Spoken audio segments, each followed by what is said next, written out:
the tips you need to become 100%. Now, before we embark on this journey of healing and transformation together, I invite each of you to engage in a series of reflective exercises. Throughout our time together, we're going to explore themes of resilience, determination, persistence, and maintaining a positive attitude. What I do ask you during this exploration is that you find your inner being and be totally transparent with yourself. Because by delving into our own experiences and tapping into our inner strengths, we can gain a deeper understanding of the power we possess to overcome adversity and emerge stronger on the other side. So, let's take a moment to center ourselves and prepare for this journey inward. So, close your eyes, take a deep breath, release it. Do it one more time. Release, and let's begin this journey. So, let's begin with reflective exercise number 1, resilience. Take a moment to reflect on a challenging situation you faced in the past. Perhaps something similar to my experience of losing my home to foreclosure during my divorce. Consider how you demonstrated resilience in navigating through that situation. What inner strengths did you draw upon to persevere? Even in the face of adversity, how did you cope with the uncertainty and upheaval of such a significant life change? Make sure you're writing this down. So, reflecting on resilience while you're writing, I'm going to provide you with one of my examples. During my divorce, when I lost my home to foreclosure, I had to make a tough decision. That was the decision to pack up everything that I owned, including my teenage daughter, and move back to my hometown in South Carolina. It wasn't easy, especially because I'm uprooting my daughter from a home and friends and that's all she knew. But in that moment, I had to tap into my inner resilience, knowing that I had to stay strong for the both of us. So as we explore strategies for cultivating resilience, let's consider some practical tips that can empower us on this journey. Write these tips down. Firstly, cultivate self-awareness. Cultivate self-awareness. Understand your strengths, weaknesses, and triggers. Knowing yourself allows you to better navigate challenges. Secondly, practice acceptance. Practice acceptance. Acknowledge that setbacks are a natural part of life. Embrace them as opportunities for growth rather than sources of defeat. And finally, build a support network. Build a support network. Surround yourself with people who uplift and encourage you. Lean on them during tough times and then offer your support in return. Got it? All right, we're going to move on to reflective exercise 2, determination. Reflect on a time when you exhibited similar determination in pursuit of your goals. What steps did you take to stay focused on your vision for the future, even when faced with setbacks or challenges? How did you harness your inner resolve to overcome adversity and achieve success? While you're writing that down, here are some of my examples of determination. Living with my father, I was determined not to fail. My daughter and I shared a room in his home. She wasn't used to it, and I wasn't used to also. We was used to having our own space. So I set a goal for myself. I would move out within 2 years. Through hard work and determination, I accomplished that goal. I moved out within 2 years to our own apartment. And then after that, 2 years later, I purchased my first home. So let's move on to some strategies for staying determined and focused on your healing journey. Firstly, Set clear goals. Set clear goals. Define what healing looks like for you and create actionable steps to achieve it. Next, stay focused on your vision. Stay focused on your vision. Keep your goals front and center and remind yourself of them daily. Visualize yourself, your success, and let it drive you forward. And finally, remember to celebrate your milestones. Celebrate those milestones. Recognize and celebrate the progress you make along the way. Each step forward, no matter how small, is a victory worth celebrating. All right, we're going to move on to exercise number 3. Persistence. Persistence. Think about a time when you faced obstacles that seemed insurmountable. How did you keep pushing forward, even when it felt like giving up was the only option? What strategies did you employ to maintain your momentum and stay committed to your goals? Write it down. As we reflect on persistence, here's an example of my persistence. Even when I felt I couldn't do it alone, I had to keep telling myself that if I am persistent, I will succeed. Not only did I purchase my first home, but I completed my master's degree and I got a certification in coaching and counseling. And I stand here before you today as Dr. Asetra D. Russell, Doctor of Christian Leadership. I was persistent, right? Now let's explore some tips for cultivating persistence. Firstly, develop a resilient mindset. Develop a resilient mindset. Embrace challenges as opportunities to learn and grow. See setbacks as temporary obstacles rather than insurmountable barriers. Got it? Next, practice self-care. Practice self-care.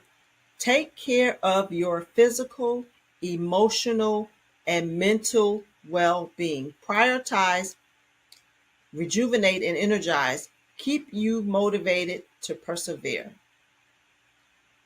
And finally, stay adaptable. Stay adaptable. Be willing to adjust your approach as needed.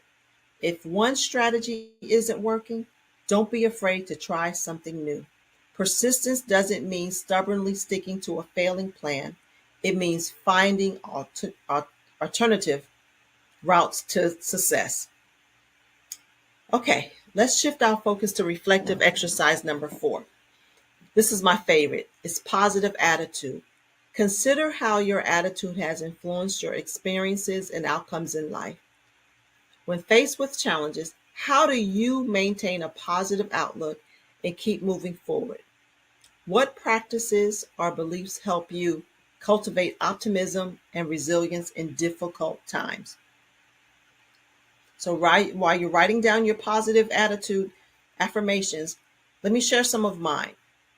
Through it all, I knew I had to have a positive attitude. I tuned out the naysayers. I allowed positive influences of people to come into my life, and I focused on the blessings no matter how small. This positive mindset propelled me forward and allowed me to overcome obstacles with grace and determination. So, let's look at some tips for cultivating a positive attitude.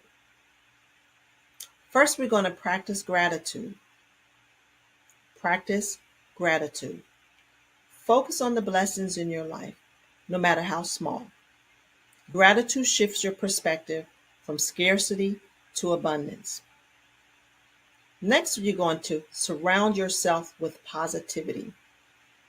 Surround yourself with positivity.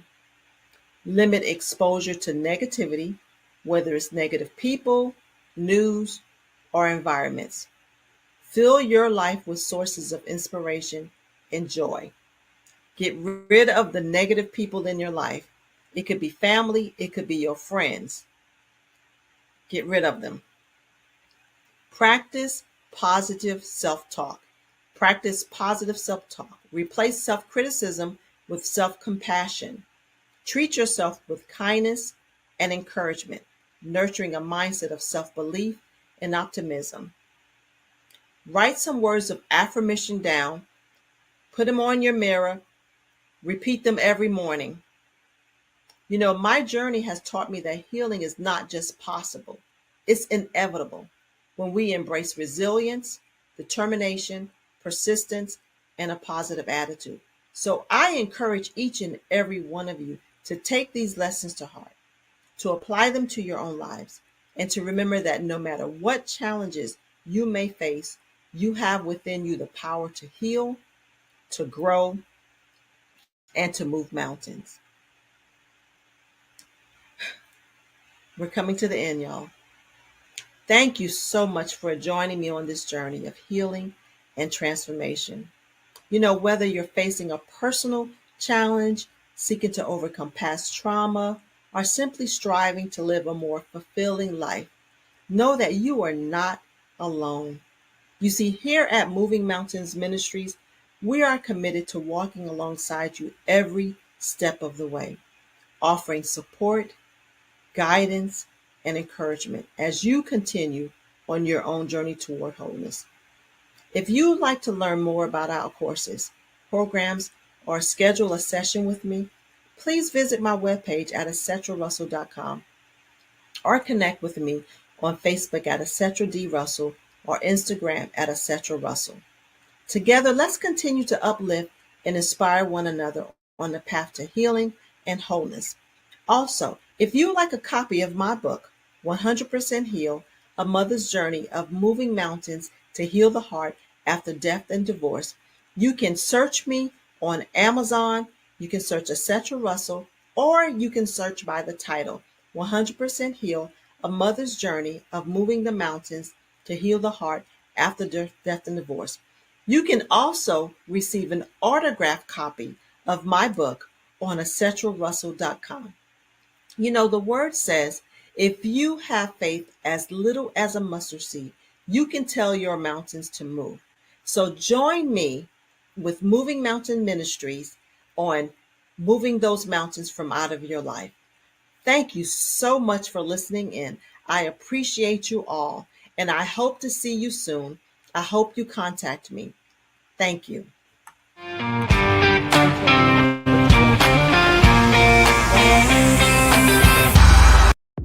The Black Business Network and Black Business Olympics are essential platforms for Black business owners globally. They provide the tools and support you need to succeed in today's competitive marketplace. Join us today as we collaborate together with businesses from around the world to support our children, students, and young future entrepreneurs, Black businesses and corporations. We raise funds for students going to college and young entrepreneurs who are aspiring to be business owners, and we invite you to be a contributor today. Visit the website www.blackbusinessexpousa.com to connect with and learn more about how the Black Business Network and Black Business Olympics can help you not only share your amazing business story to businesses, but also serve future generations. Join the Black Business Network streaming live into Roku, Metaverse, STEM City, Black Multiverse Enterprises, Hulu, YouTube, iHeartRadio, Apple, Facebook, LinkedIn, Spotify, Twitch, and Google Podcasts. Tune in, turn on, and let's thrive.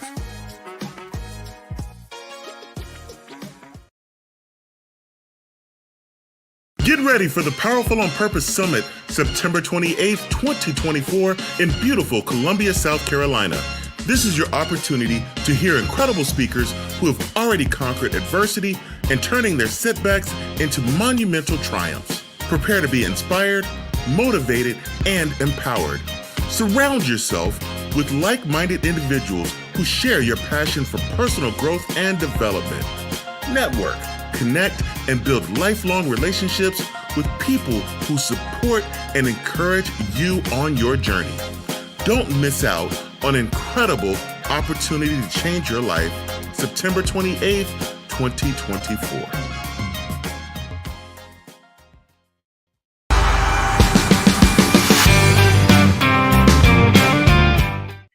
Hi, everyone. I'm Crystal Renee, and I'm a serial entrepreneur, speaker, author, business coach, and brand strategist. And I'm super excited to be here on the Voices of Purpose Summit. Thank you so much to Dr. Tabitha Russell for having me and for hosting this event.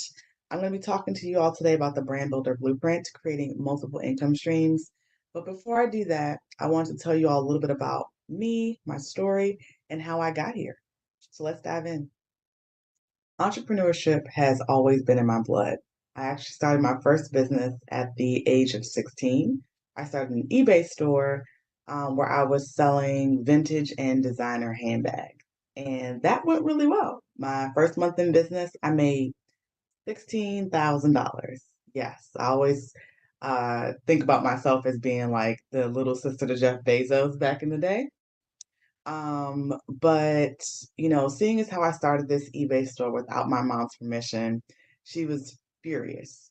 And so she, told me I had to shut things down because I was going to college and education was extremely important because in my mom's eyes, no one was going to make money on the internet.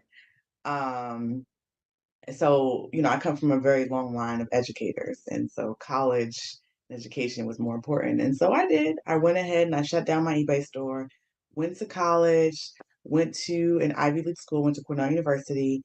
I got an engineering degree, but in the back of my mind, I knew that I always wanted to be an entrepreneur.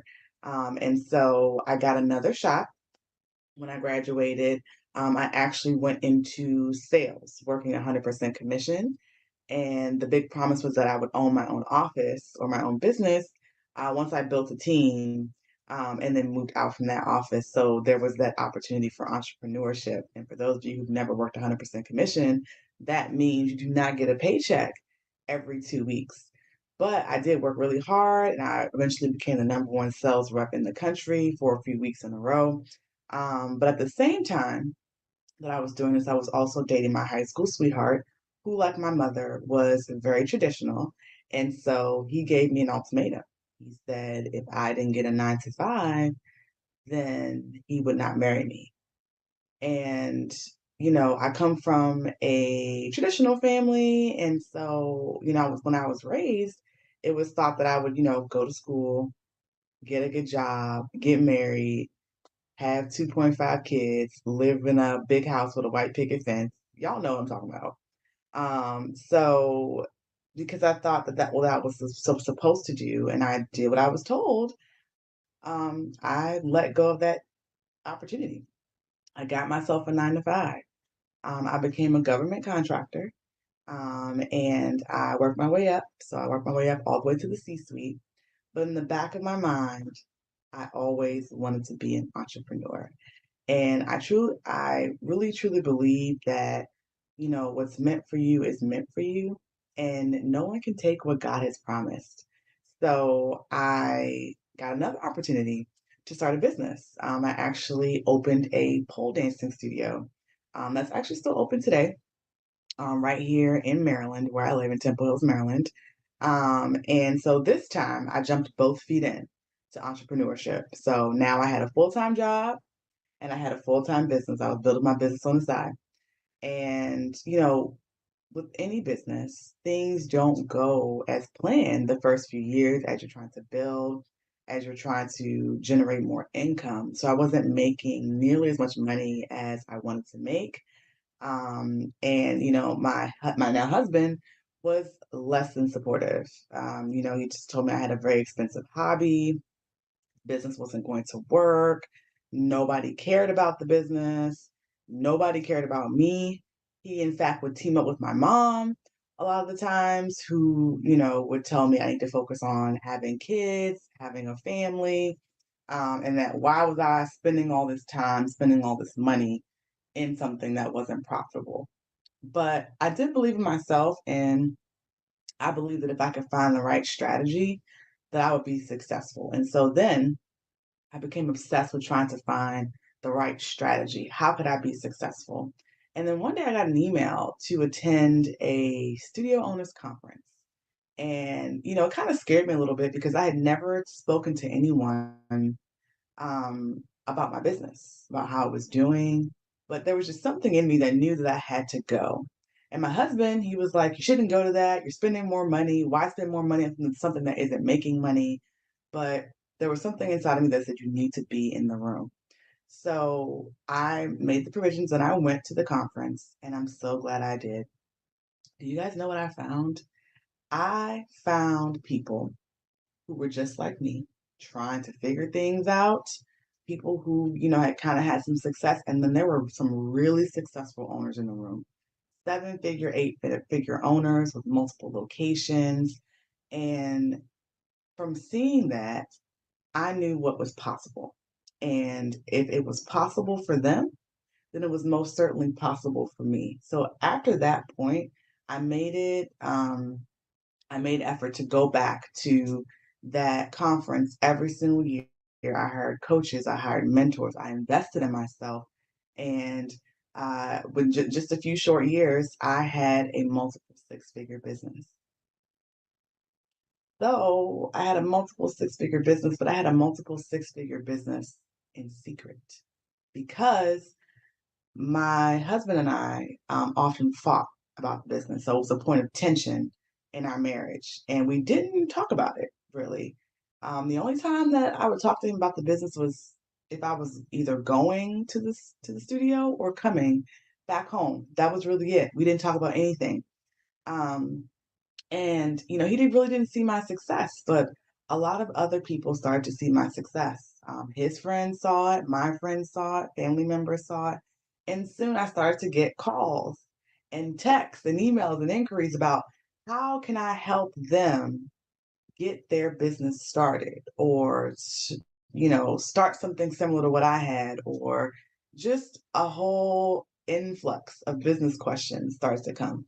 And I started to help people. I started to give them business advice, coach them on their business, set up meetings. So I was really informally coaching before I was ever a business coach. Um, and it was very heartwarming that people would think, to ask me for advice. But again, my husband and my mother, they still, didn't see it. And, when you are in a relationship or you're married, people often ask your spouse about the other spouse. So people often ask my husband how my business was doing, how things were going, and he didn't know. So he would just say, I don't know, you have to ask her. And I'll never forget, one day we were at a social gathering and someone asked him how my business was doing. And he said, I don't know, you'll have to ask her, which wasn't uncommon for, how he would respond. But this particular day, he said something that I was not prepared for. He said, I don't know, you'll have to ask her. But personally, I hope it burns down. And, I did not know what to do, what to say. I was stuck. It was all the emotions you could possibly think of were like welling up inside of me: hurt, anger, frustration, aloneness. I was so alone in that very moment. And I just knew that I had a decision to make. Either I was going to continue to live my life according to others, or I was going to walk in my purpose on purpose, be an entrepreneur, and do the things that I always dreamed of, and do what I know that I'm capable of. Jim Rohn has this quote that I absolutely love. He says, whatever good things we build end up building us. And so I had to think to myself, I had built a multiple six-figure business from scratch. I had other people asking me how to do the same things.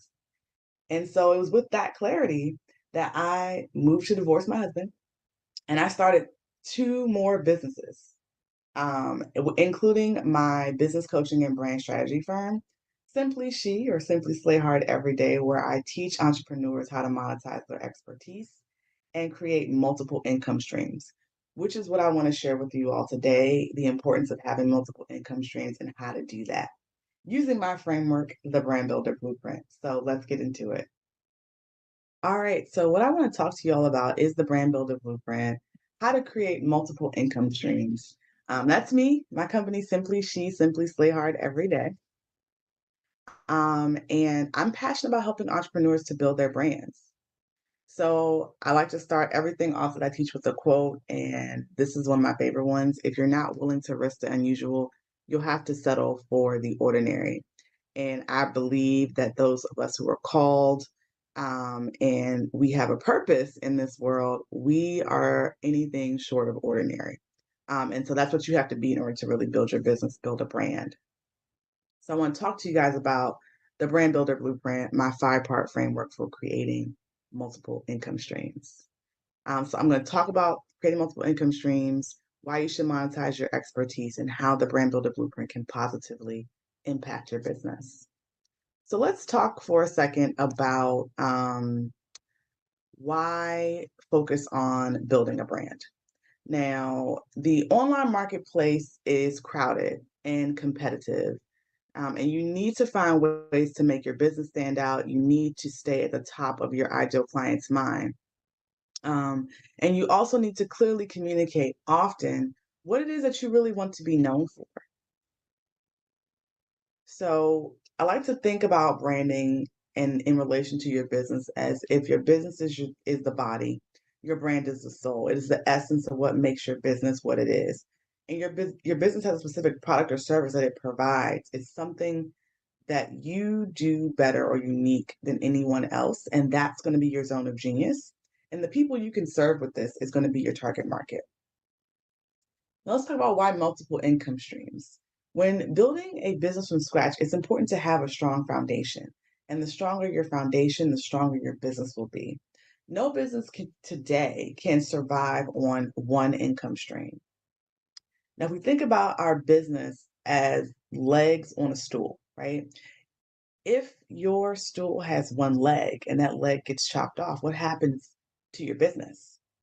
It will cease to exist, right? But if your business or your stool has 3, 4, 5, 6, 7, 8 legs and one gets chopped off, does the stool still stand? The answer is yes, it does. So, how can you build a business with multiple income streams? By using the Brand Builder Blueprint and my 5-part framework, which is strategy, storytelling, sales, systems, and scaling. So, we're going to get into that a little bit. We're going to talk about strategy first. So strategy is identifying your zone of genius, that product or service that you could produce, your target market, and then determining how you're going to get the word out about your business, aka the marketing piece of things. Your strategy involves your zone of genius. And I like to say that your zone of genius has 4 parts. That's your expertise or your knowledge. So the something that you're extremely good at, you've had training and you're certified in it, something that you're passionate about. I think you have to have both of these, expertise and passion. I think without that, the business or the idea that you have will be short-lived because um, there are going to be days where you're going to wake up and you're not going to want to do your business. But you have the expertise and knowledge to do it anyway. And then there's going to be days where you're really excited and the expertise or knowledge is kind of like it's second nature to you, right? So I think having both of those things kind of gives you the sustainability you need mentally as an entrepreneur to have a profitable and sustainable business. Then there's also the target market. So who can you best help with your knowledge, with your expertise? And then is the solution or the thing that you are selling monetizable? Meaning, are people willing to pay for it right now? And I think all those different elements make up your zone of genius, and that's what is infused into your brand strategy. Let's look at an example of this. So let's say you are a career coach, right? Your expertise or knowledge could be in human resources, career advancement, salary negotiation, goal setting. And let's say your passion is helping women advance in their corporate career to the C-suite. People you can target with this, middle level managers who want to advance, and then people that are willing to pay are going to be those middle level managers who want to learn how to get a seat in the boardroom, right? So let's think about storytelling next. So storytelling is telling your brand story, highlighting why your brand is unique and qualified to solve your target market's problem. You're going to use case studies and testimonials. You're going to talk about the transformation that you provide in order to attract people to your brand and to do business with you. Now, if we think about our example or the career coach we talked about with the strategy piece of things, maybe her story was she had a difficult time advancing in corporate She learned the strategy to advance at multiple companies. And then she started to help her friends and peers do the same thing. And she was also able to make some recommendations of companies that would be a good fit and how to conduct salary negotiations. All of these things make up who she is, why she started her business, and why you might want to do business with her because of her story. Next is going to be sales, and sales is a crucial part of any business, right? That's actually the definition of a business is the exchange of goods and services for currency. So without sales, you actually do not have a business. But sales involves building authentic relationships, building a brand community, having clarity and confidence in your offerings, and then there's also that systematic approach for success. If we think about our example from our previous career coach, maybe what she would want to do is develop a community of professional women who are looking to advance in their career. She wants to create resources that support their journey. And then she'll invite women that are ready to take the next step in their career advancement into her coaching program to help them get to where they want to be. That's an example of just a quasi sales process that could be really put into place for that particular career coach. Next, systems is one of my favorite part of the framework because of my engineering background. But systems involve consistency in client experience, trackable methods to monitor revenue, technology that supports your business processes, and then processes and procedures that can be duplicated. So systems is more than just tech. Okay, systems also involve the processes and procedures that you use to run your business. An example of this from our career coach example, maybe you're going to invite potential clients into your community so that they can join your email list. Your system will then keep track of their names, their emails, addresses, and interactions they have with your brand. And then over time, your system will facilitate particular touch points in that potential client's journey with your business, whether that is an actual human interaction or it's a system interaction. Next, let's talk about scaling. So scaling involves optimizing or automating tasks to optimize your time, upgrading your client experience, increasing your revenue and operational capacity, and initiating more streams of income. So if we look at our previous example, automating emails at different milestones in your community would be an example of scaling a process rather than sending them out manually. Also, having access to self-paced courses and resources would also be another way to scale, right? Instead of having to always deliver in person. And then being able to offer more spots in your coaching program or courses at different levels would also involve scaling because it's an increase in your operational capacity. Maybe you can only take 12 clients. Now you can take 30 clients. So that's an example of scaling. And we only want to scale systems that work. So we don't want to scale broken systems. If something isn't working at a smaller level or a micro level, it's not going to work at a macro level. So just being aware of what's working in your business and doing more of that to get to where you want to be. So we've talked about the 5-part framework of the Brand Builder Blueprint, which is strategy, storytelling, sales, systems, and scaling. And everything that I've gone over today is possible for you, right? I know that sometimes we get discouraged in business and we think, oh, I've already tried that, it won't work. But everything that I've shared today is definitely possible, especially within the guides of the framework. But there are a few things you got to stop doing first. So I often tell my clients, don't try to walk in someone else's footprint, AKA just copy what folks are doing. So copying who you see in your industry, copying influencers. Stop doing the things that aren't working, hoping one day that will change. Stop trying to be the Jack or Jill of all trades. Also, release the fear of leaving money on the table. So don't do services or like random requests you get just because you got the request if it doesn't fit within your offer suite. And then stop showing up in lack so that you can receive abundance. So are you ready for your next level? It really all starts with the decision for you to build your brand. So the Brand Builder Blueprint, we basically help you build your brand. We help coaches, consultants, speakers, and authors, online service providers be able to build a profitable and sustainable business, helping them to navigate the online space taking the overwhelm out of building their business online. The ways that we support our clients include offer suite development. So we do your lead magnets, your paid digital products. We help you work on packaging and messaging and developing your signature program. We'll also build your sales funnel, do the email copy, email social media copy, and then we focus strongly on automated sales from low ticket to high ticket. So we want you to do what is in your zone of genius, right? But we also want you to get some automated sales, so focusing both on passive as well as active income there. So if you're interested in learning more about me and the program, how you can work with me, I encourage you to visit slayhardeveryday.co and apply for the Brand Builder Blueprint and or book a call with me, and we can have a chat. Thank you so much for your time. You can follow me on social media. I'm on Facebook at I-Simply-She, Instagram at I_Simply_She, and LinkedIn at Crystal Renee. Thank you so much.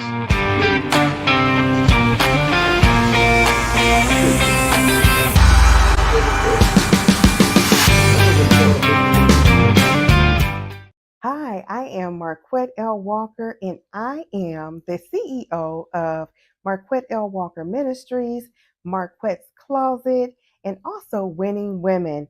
And not to mention, I am a minister, I am an inspirational speaker, I am an entrepreneur, I am a coach, and lastly, but not least, I am an author of Divorced but Not Defeated. You guys, I am here to talk about winning women. So let's heal so we can win. So let me just tell you a little bit about my story and my background. So how many of you heard about the woman at the well? I'm pretty sure there's a lot of Bible scholars out there, but for the ones that are not, I'll tell you where she's found. She's found in John chapter 4. And I'm pretty sure a lot of you heard about her story, but you have not heard about mine. Guys, there used to be a time that I hid behind all of this makeup, the nice clothes, the jewelry, the fancy cars, the nice homes. And yep, y'all heard me correctly. I hid behind. And what was I hiding? I was hiding childhood trauma, shame, fear, guilt, and simply having no accountability. So just like the woman at the well, and he cultivated something within her, but she had to heal first in order for her to walk in her calling. That is me. So let me take you on a little journey of my life. So it all started back in 1995. You guys, I was born and raised in the church. Y'all know how it is. Parents drag you to church um, Tuesdays, Thursdays, Sunday morning, Sunday evening. And let's not talk about revival or tent revival or 7-day revival or all night shut ins for the ones who know about those. But anyway, I saw all of these awesomely amazing marriages at that time. Loving, hugging, kissing all the time. And I said, one day that is going to be me. So in 1995, I get married. Yep, I got married. And guys, I thought it was going to be this happy, loving, exciting marriage. But no one told me that I would have issues.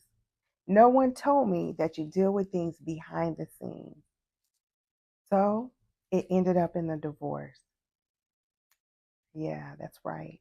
A divorce.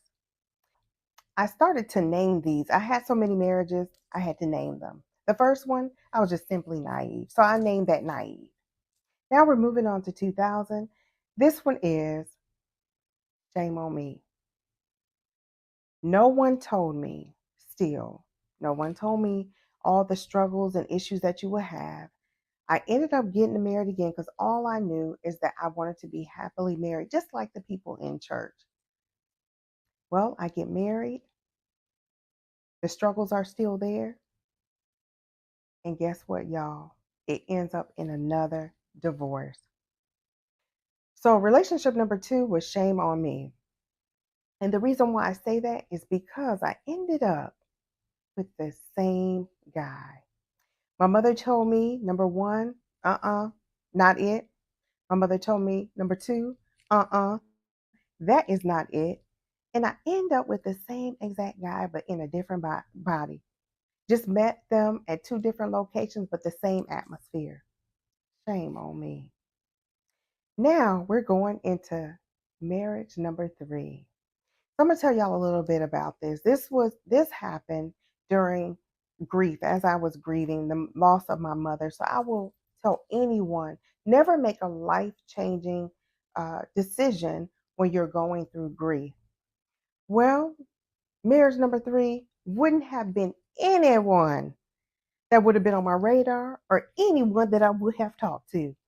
But because I was going through grief, I was blinded and I was vulnerable. I ended up getting married because I was showered with the gifts. Now, let me tell y'all, the enemy knows what you like. So I got the gift sent to my job. I had the edible arrangements. I had the chocolate covered strawberry. I had the flowers. I had all of that good stuff. And I loved it all. So I said, he got to be the one. What was I thinking? That is the title of this marriage. What was I thinking? So as I move along, and the thing is, once you wake up out of grief, it always sets you back to say, what was I thinking? And that's where I was. So my mom and my dad, they were married for 18 years. And at this point, their ups, each other's ups and downs, the ins and outs. You taking your wigs off, you taking your teeth out your mouth, you're doing all that stuff because you know each other or you think you know, right? Well, a marriage of 18 years that was severed. And all I can see is the hurt, the rejection, the pain, the abandonment that my mom was feeling at that time. And I internalized all of that. So still internalizing everything that I was going through as a child, going into relationship number 3, it was a little difficult for me because my dad divorced my mom. And understand, no child wants to see their parent get a divorce. They just want them to be together forever. And that was me. Well, my mom, they got a divorce. And now I'm going into relationship number 3. And my father said, now I understand marriages have their ups and downs, their ins and outs. So I'll give you the first one. I will even give you the second. But the third one is got to be you. Y'all, did I just tell y'all my dad divorced my mom? How is he giving me advice? Right? Who does that? Well, understand at this point, God has given me downloads. God has given me information. I'm not knowing what to do with it. But I did remember the scripture. Honor thy father and thy mother that your days may be long on the earth. Now, guys, I had to pick up the phone and call my dad back. Now, I would tell people I had to hurry up and call him back because I started to see my days dwindle down. But you know what? It was about 2 months, and that still wasn't long enough for me. But I need to stop my days from dwindling down. So I had to hurry up and call back. So I did have to ask my dad for forgiveness. So still moving into relationship number 3, it didn't matter what he said. So I'm moving into relationship number 3. Now, at this point, I'm dealing with grief, the loss of my mom. And so I would tell anyone, do not make a life-altering decision when you're going through grief. Well, I lost my mom around this time, so I did not have anyone to bounce this information off of. And so as I was moving on, now understand the enemy knows what you like. So this gentleman would not have been anyone that I would selected if I was in my right mind. Not at all. But he sent the flowers, he sent the edible arrangements, he sent chocolate covered strawberry, all this stuff to my job, to my home. And you know what? Those were things that I loved. And he did it on a consistent basis until we were together. Well, y'all, it ended up in a divorce. Yep, third time. So now we're moving right along. And now at this point, I heard the voice of my father. It's got to be you. Well, that struck a nerve in me to start to look within. So at this point, I started to spend more time with God. And let me tell you, I call it dating God. Yes, dating God. It was me and him for 6 years. 6 years. He was giving me the downloads, giving me the information. Now I'm understanding, y'all. And at this point, I really wanted to do it the right way. And I still wanted to be happily married. And I still had that glimmer of hope that I am going to be happily married one day. Right. So I said, if I do it the right way, things will happen for me. So guess what? I started going to church every Sunday, listening to the word. I was sitting on the first row. Well, maybe not the first row, maybe the third or the fourth row. But at this point, I was doing it the right way. And y'all, I really started to date God. And I know a lot of y'all are probably saying, what does that mean? What does that look like? So, well, I'm glad you asked. Let me explain that to you. So, now, granted, now get it. I did have the guys coming up to me. Well, let me take you out. Nope. Well, let me give you my number. Nope. Well, let me be your friend. Nope. I have a friend in Jesus, and that's all I need. And so it was me and God for 6 years. I meditated, I prayed, I fasted, I journaled. I really spent one-on-one time with God, praying and in His Word, studying His Word. It was very important to me that I get it right this time. We're moving into marriage number 4. And so at this point, I said, I got it. I know I'm on the right track. So I'm going into marriage number 4. I did it the right way all the way around. So I just knew this was going to work out for me. Well, it ended up in a divorce again. So now I find myself back at the well. Back at the well, wondering how this went wrong. God, what did I do wrong this time? Trying to figure it out. But y'all, in spite of everything I've been through and everything I've done, now remember, accountability, I did not have that. I had no grace. I had no patience. I had no forgiveness. So these are some of the things that God had to clean up in me and get me together, because you have to have these things in a marriage. So how is a marriage going to work if you don't have these things? So God met me, like I stated, at the well, and I spent that more time with Him, and He showed me what the issues were. And I am here to tell you, ladies, heal completely. Heal. You have to heal from trauma, from hurt, shame, all of these things. One thing I did not talk about was shame. Guys, I used to walk around with a heavy load of shame, because no one want to say I've been married 4 times or 3 times. Nobody want to talk about that. That's not talked about in churches. It's not talked about in corporate. And so when I say shame, oh, that I carry a heavy burden of shame. And what does that look like? I had to hear people talking. Girl, how many marriages is she on? Or, good, she can get them, but she can't keep them. Or is she in love with the idea of marriage? Well, God, she's on her 4th or 5th one. I can't even get one. So just the shame of hearing people talk, or even coming into my office at work, seeing 4 different plaques on the wall with my first name still being the same, but a different last name on every one of them. And they're saying, oh, that was you. Oh, that was you. So I had to overcome that. So being back at the well, God was able to heal me in these areas that I needed to be healed in. And so not only that, in spite of what you go through, no matter what it is, God's love, His grace, and His mercy is there for you. And it was there for me. He showed me how to love because He loved me. I understood what His love looks like, so I will be able to love.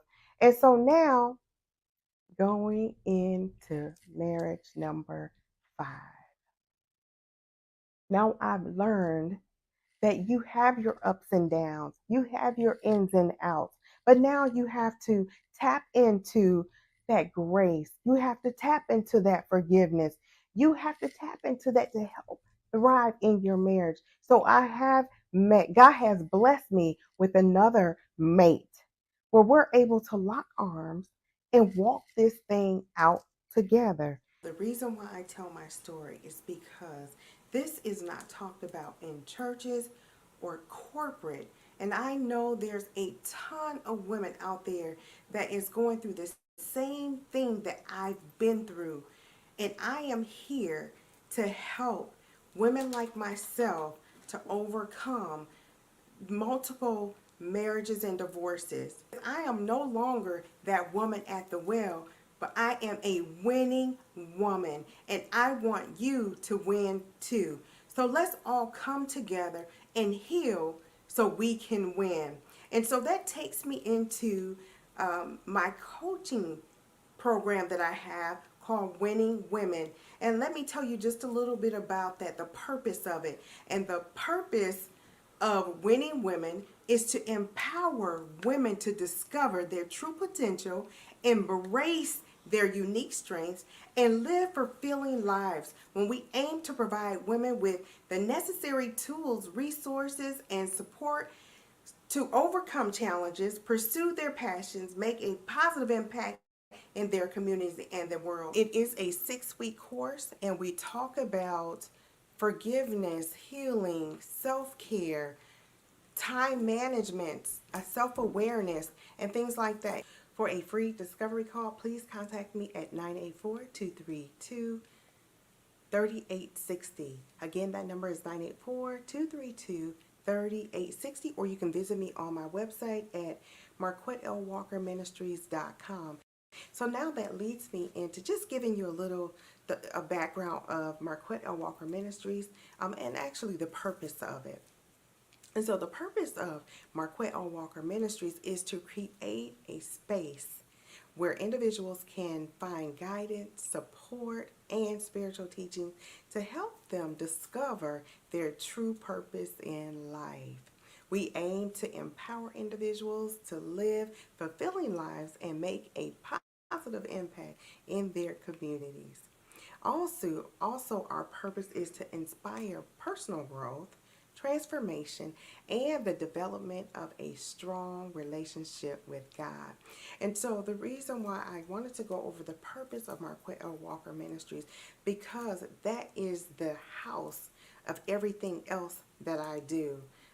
The ministry comes first, and then there's an umbrella for everything else, because if we put God first, then everything else will follow, right? And so we also have Marquette's Closet and Destined for Greatness event planning too. So Marquette's Closet comes in alignment of winning women. So we want people to win from the inside out, and then we also want Marquette's Closet to clothe from the outside in. So all of it is well-rounded, so it all falls under that umbrella. And not to mention Destined for Greatness 2 event planning, where we take care of multiple events, whether it's weddings, conferences, it's birthday parties, reunions, and things like that. So then it also leads me to being a author of Divorced But Not Defeated. This is a book that you have to have. You must read this book. This will take you on a deeper dive of the multiple marriages that I had, how I overcame the childhood trauma, the shame, the fear, guilt, and simply having no accountability. It takes you also on a deeper dive of each marriage and what I've been through in each one of them that will probably resonate. Not maybe everything won't resonate, but there might be a chapter in the book that will resonate with you. And even if you know someone else that's been through multiple marriages or divorces, that you can share this information with them as well. This information you can find on my website, marquettelwalkerministries.com. You can also connect with me on Facebook under Marquette L. Walker, also Marquette L. Walker Ministries, and then you can also find me on Instagram under Marquette Walker and also Marquette L. Walker Ministries. I look forward to connecting with you. Thank you, and you be blessed. The knowledge, skills,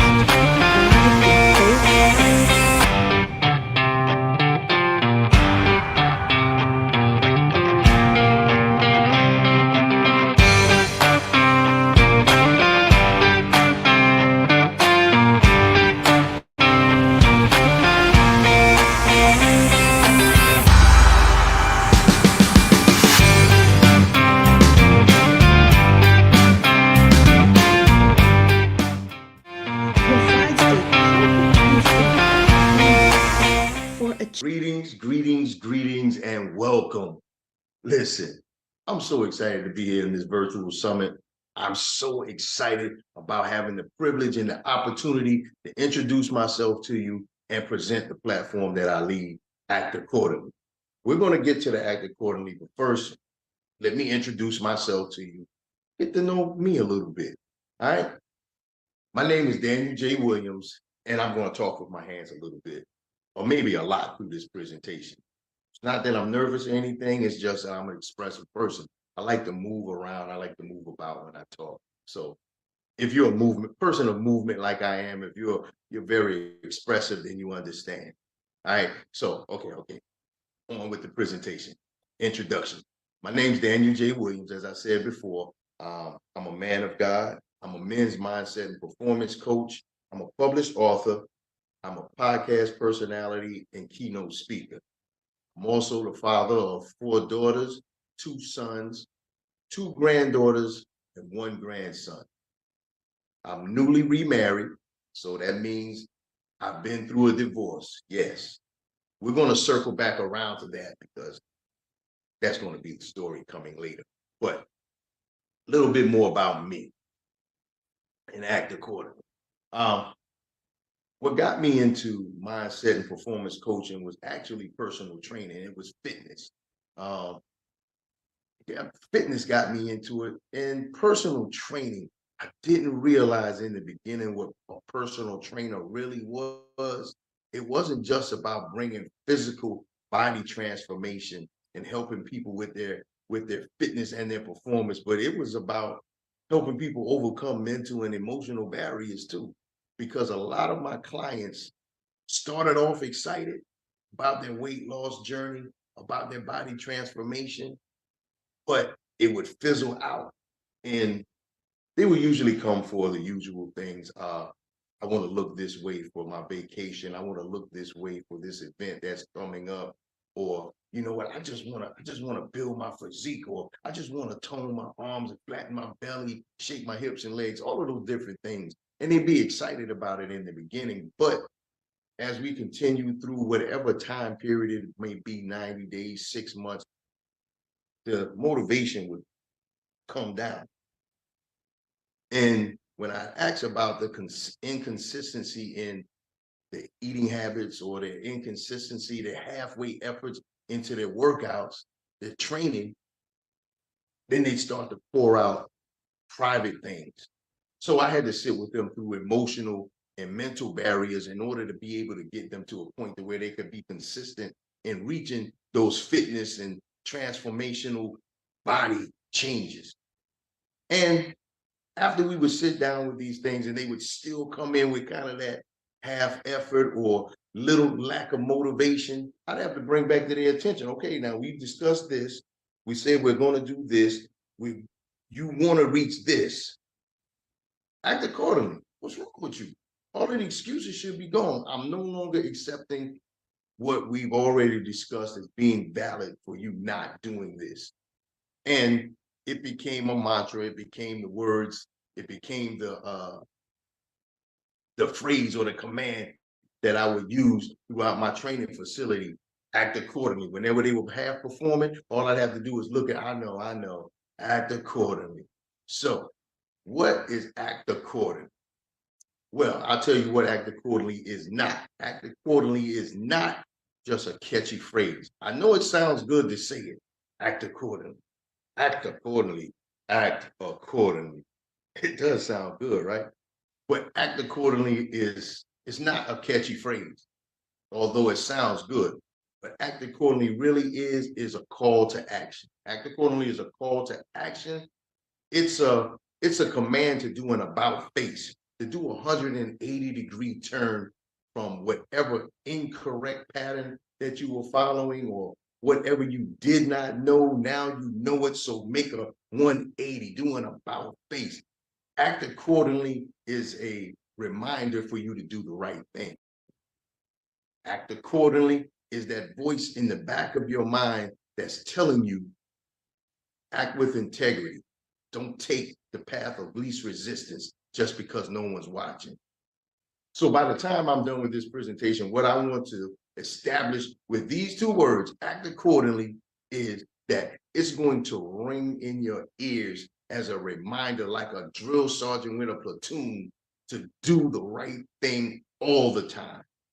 Always do the right thing. Act accordingly. I want to act accordingly to be imprinted in your mind and echoing in your ears. Now, I said we were going to circle back to when I said that I was divorced. I went through a divorce, right? This is where I got the groundwork or the life of the men's act accordingly mindset and performance coaching came from. It came from my turbulent and disastrous life that I was living with before I became who I am now. Because let's start here. When I got married to my ex-wife, I got married with a girlfriend. So that means I had a girlfriend when I proposed to her while we were engaged. The day that we got married, I already had a girlfriend. And during that time, I was never really faithful. I was never faithful to my wife. Even with the girlfriends that I had a girlfriend on my girlfriend. So you know what? No one had true rights to me because even when I had a jump off, I had a jump off. I had a sneaky link on the sneaky link. I had a side piece when I had the side chick. No one could, I didn't know anything about fidelity. And you know what? Truthfully, I should have never gotten married knowing that I couldn't control my sexual impulse.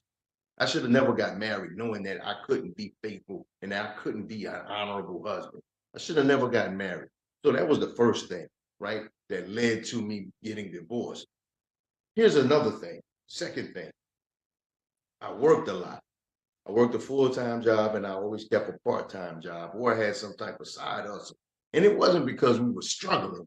It was because I didn't want us to struggle. I wanted to be sure that my family had more than enough. Because you know, as we were taught as boys in the era that I grew up in, a man's supposed to take care of the house. He's supposed to take care of his family. He's supposed to pay the bills, right? So I paid the bills, but there was another flawed thing that I learned when they said that a man's supposed to take care of his family. He's supposed to pay the bills, and that flawed thing was that because I'm the man of the house, I get to do what I want. So when the weekends came, when the work week was done, the bills had been paid, I would go off and hang out with my boys. I go in and spend time with my jump off, with my side piece, my side chick. I'd be out drinking. I'd be out doing cocaine. I may not even come back home that night. They may not see me until the next morning, or perhaps I might just be gone the entire weekend because the bills are paid. Y'all don't have anything to worry about. I'm the man. You know, I get to do what I want to do. Wrong, flawed, but that's what I was taught, and that's what I saw growing up with older cousins, my uncle, my grandfather, just men in general around me. That's what I saw. So I adopted that as being acceptable. That was damaging to my family because my kids didn't get to see me often. And I was already unfaithful to my wife. So now I wasn't even spending time with her. I was absent from my family. Although I lived in the house with them, my children had a father in the house, and my wife had a husband that was there. I was still absent. I was still distant. I was dislocated from them. So now I wasn't terrible throughout the entire. Yes, I was. I was terrible throughout. I'm not going to minimize it at all. I would have cycles of when I would attempt to be a better husband and a better father. And this just so happened one weekend during one of those cycles when I was attempting to be a better husband and a better father. I was sitting around with my family and I was listening to them, laughing, sharing stories and memories and talking and I was sitting there and I was laughing and then I realized something. Wasn't in any of the stories. Wasn't a part of any of your memories. And I was sitting there like,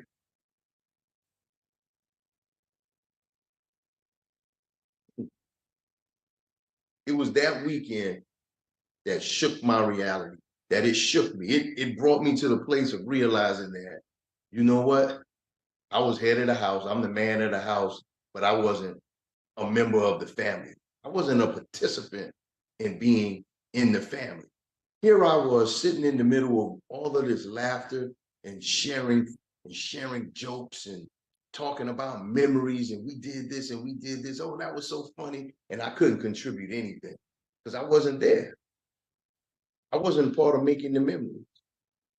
I was living I was as if I was still a single man and as if I didn't have any children.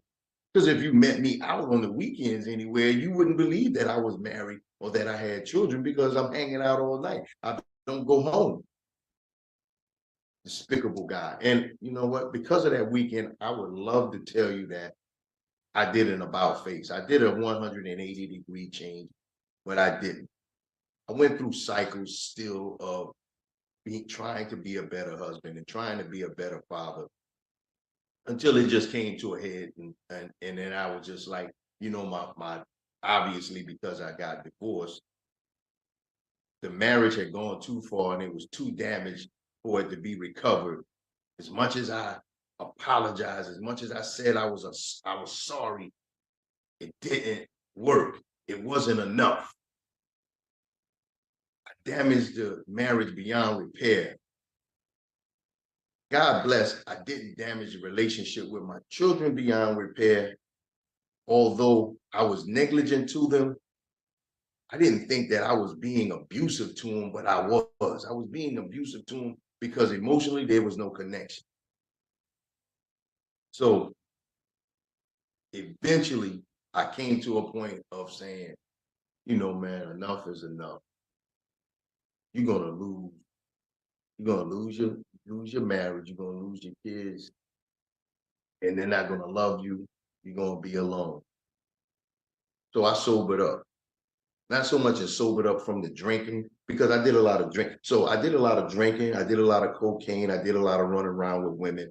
Spent a lot of time out of my home. Those were the things that tore my marriage up. Those are the things that made me a dishonorable man. Those are the things that made me a neglectful father. Now, the change, it wasn't painless and it wasn't overnight. And they didn't readily accept the change that I was making and I was trying, and I was attempting to show them. But, you know, I still had to go through the change anyway because I needed to do it for me. And now I can say that I'm actually friends with my ex-wife. I gave her an apology of sobriety, not just sobriety from like me not drinking or me being on drugs or me not running with women anymore, but it was a sobering sobriety because, you know, I gave my life to Christ. That brought a sobriety to my mind that I didn't have before. I was able to give my children, each one of them, I had to sit with each one of them and give them an apology because they're different personalities and I affected each one of them in a different way. So I had to talk with them and have to give them an apology for what I did, how I behaved, how I treated them, how I neglected them, how I treated their mother in front of them, how I showed my sons. I didn't show my sons exactly what being a husband, a father, and a man was. I wasn't showing my daughters exactly what being a husband, being a father, and being a man was. I had to apologize for that and get that straight. Thank God that they finally saw that there was stability in me. There was a stability in the way that I lived. There was a stability in the way that I was present. I was no longer absent, but I was present. Emotionally, I was present for them. Spiritually, I was present for them. I wasn't just a provider of income and things, but I was a provider of me. So if I could give you 3 act accordingly, right? And what changed my trajectory? And what, if you're going through this, if you're walking through this and living this right now, 3 act accordingly you can use, you need to do to change the trajectory of where you're heading and where your marriage is heading, where your relationship with your children is headed, where your life is headed. Act accordingly. 1, be present. Be present as a husband, be present as a father, be present as a family member. Don't just be a provider and not provide yourself. Be there. Be there and be a family member. Not just that's your family, but be a family member, be a participant. Act accordingly, number 2. Always check yourself. Be real with yourself and be honest. Be honest with yourself. The things that you encountered in your youth, what you didn't like for your father to do, what you didn't like seeing happen to your mother, don't do that to your wife. Don't do that with your children. The things that you didn't like, the things that you didn't enjoy happening to you, don't do that to the people that you say that you love. Act accordingly, number 3. Surround yourself with men that make you uncomfortable. When I say that, what I'm saying is surround yourself with men that have integrity and are honorable, and that their presence is welcome wherever they go. People are excited for them to be around because they thrive from that person. They thrive off of that man. They thrive around that man. He doesn't bring them down. They don't feel low. They don't feel oppressed. They feel lifted up. They feel encouraged. Get around those men, and you're going to be uncomfortable around those men because you know what? You have to come up. They're here, and you're here, and you need to come up to where they are. So it's going to be uncomfortable. You're going to feel like, ah, man, you're going to feel low, but don't let guilt, don't let shame, don't let embarrassment push you away, and you stay where you are. Those are 3 act accordingly that I would tell you to follow. It brought me out of a damaged marriage. I was homeless. There's other things that happened to me doing this. I damaged my marriage. I ended up homeless afterwards. I had a business that went under and failed. What else, man? I suffered with depression, man. I had suicidal thinking. I had court cases, criminal cases that were going on. There's an array of things. I can share this in another story. It's not enough time for me to get into it here, but I will tell you, take those 3 act accordingly that I gave you seriously. The way that I lived, I'm seeing it being played out in so many households right now today. There's too many boys that are seeing flawed models of what a man is supposed to be. There's far too many men that are not holding or able to hold other men accountable to being honorable and acting and behaving and living with integrity because they're not. It's time for us to come back to a godly standard, the godly model of a man. That's what shaped the men's act accordingly mindset and performance platform. My life is what shaped the act accordingly men's mindset and performance platform. I have a heart for men to return to their families. There's a scripture in the Bible that says the fathers will return to the children and the children back to the fathers. And, you know, the scripture doesn't mention that the wife, but we also need to love our wives in the way that they need to be loved, not the way that we have learned to love, because obviously it was flawed. But in a community of men, we can change, we can grow together. Iron sharpens iron. We can uplift each other, be our brother's keeper. If you like to get in touch with me, reach out and stay in contact with me, you can reach me at my website, the number 2, Act Accordingly. My website is the number 2, Act Accordingly. Oh, and also, you know what? June 17th, I have a 14-day challenge coming up. I'm looking for 20 men to join me in this 14-day challenge. It's called 15 Minutes of Concentration. It's called 15 Minutes of Concentration. And what this is if you're a busy professional, or if you're just a busy dad, a busy husband, you're just busy, right? And you don't really have, and you're finding that, you know, your days are being long and you're not accomplishing as much. You're not finding productivity being where you want it to be. This is for you. This is for structure. This is for getting your mind, body, and spirit in alignment. When you get your mind, body, and spirit in alignment, when those things are in harmony and you can have clarity, then you're able to structure your life in the way it should go. I'm not going to give you all the details here on what you need to do, but just know it's free. I'm looking for 20 guys that are busy. They're busy, but you're not seeing the productivity that you should see throughout your day. This 14-day challenge is for you. You can find it when you go to my website, the number 2, Act Accordingly. And let me leave you with this. There's a scripture, right, that also coincides with Act Accordingly. And that scripture is James 4. Is it 14:7? 7:14? I don't know. Look it up. It's one of the two. It's 14:7 or 7:14. But the scripture goes this way. It says, for you to know what you ought to do and not do it is a sin. That means act accordingly. Act accordingly. Thank you.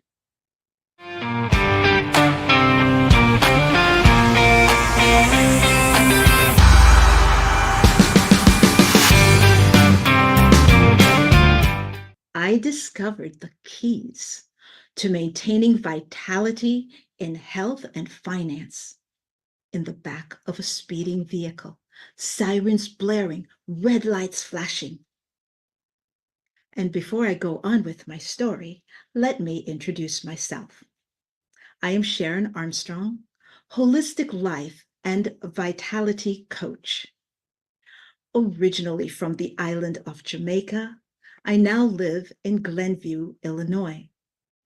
I am the proud parent of 3 fantastic young adults, the founder of Azure Touch Body Mind Connection Center, where for the past 38 years, I've crafted the CALM effect philosophy of body-mind wellness. I am also the founder of Azure Health and Wealth Investments, a financial health teaching platform. These 2 companies combine to bring you the healing message of building wealth from the inside out. I am thrilled to be here on the Voices of Purpose, where I bring you the keys to maintaining your vitality in health and finance.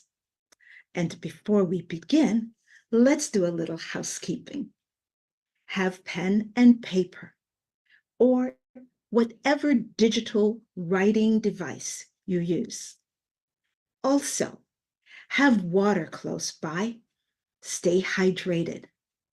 Studies have shown that being hydrated keeps you engaged and focused. So with that said, let's begin.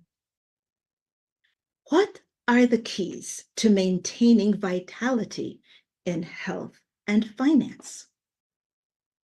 Key number 1, clear health and financial goals. Setting clear goals is like plotting a course on a map. Without it, we're just drifting aimlessly like leaves in the wind. Whether you're aiming to run that marathon race or aiming to save for that dream vacation, having clear goals gives you direction and purpose. Key number 2, assess and align. Just like balancing our diets, we need to balance our budget. Assessing our health and financial needs allows us to prioritize what truly is important.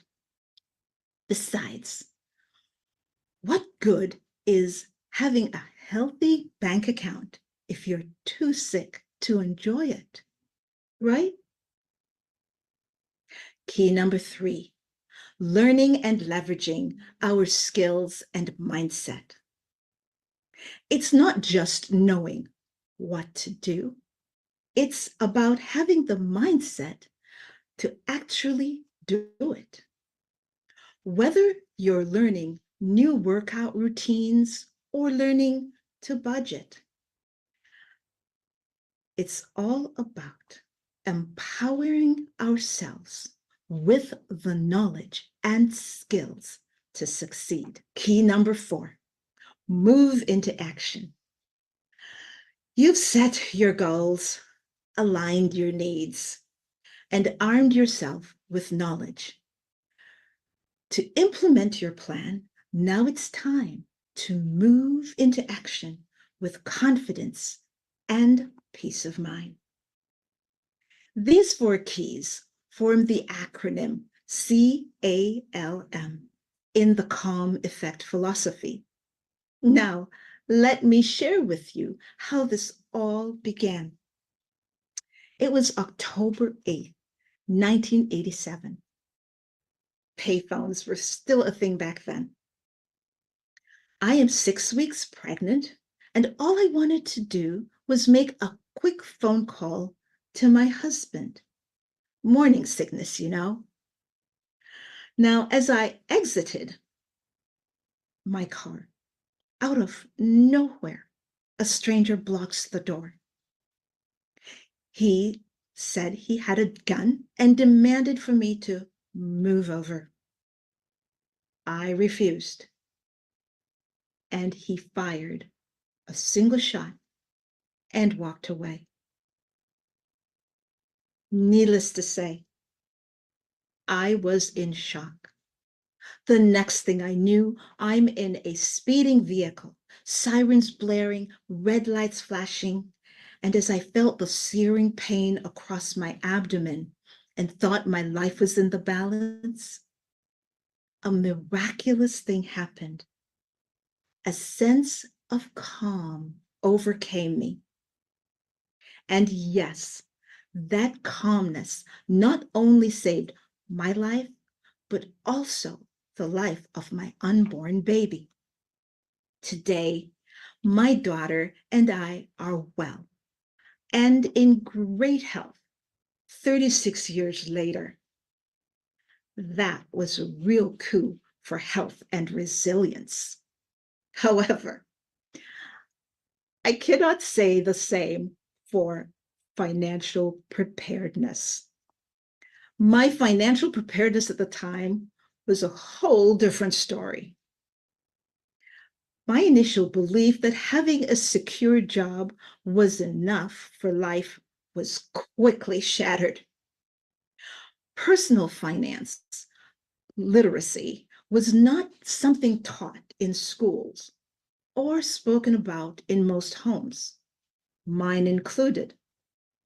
The lack of preparedness in finances was a real battle.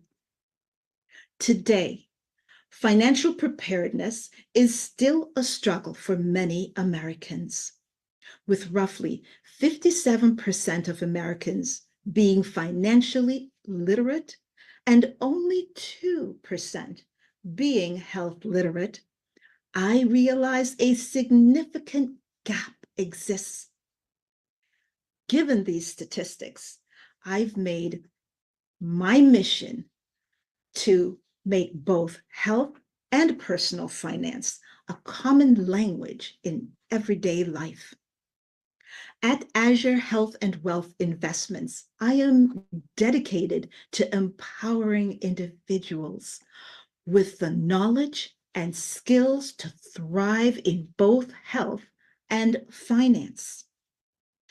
The CALM effect, which stands for clear goals, assess and align, learning and leveraging skills, and moving into action, is the cornerstone of my philosophy.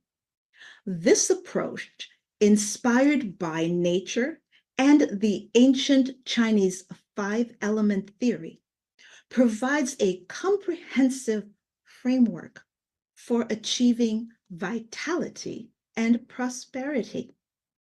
For example, a teen is going out for the first time into independent living, now discovers she is responsible for all their own bills. Having the CALM strategy will be a great benefit to be able in transition for them should they have an emergency.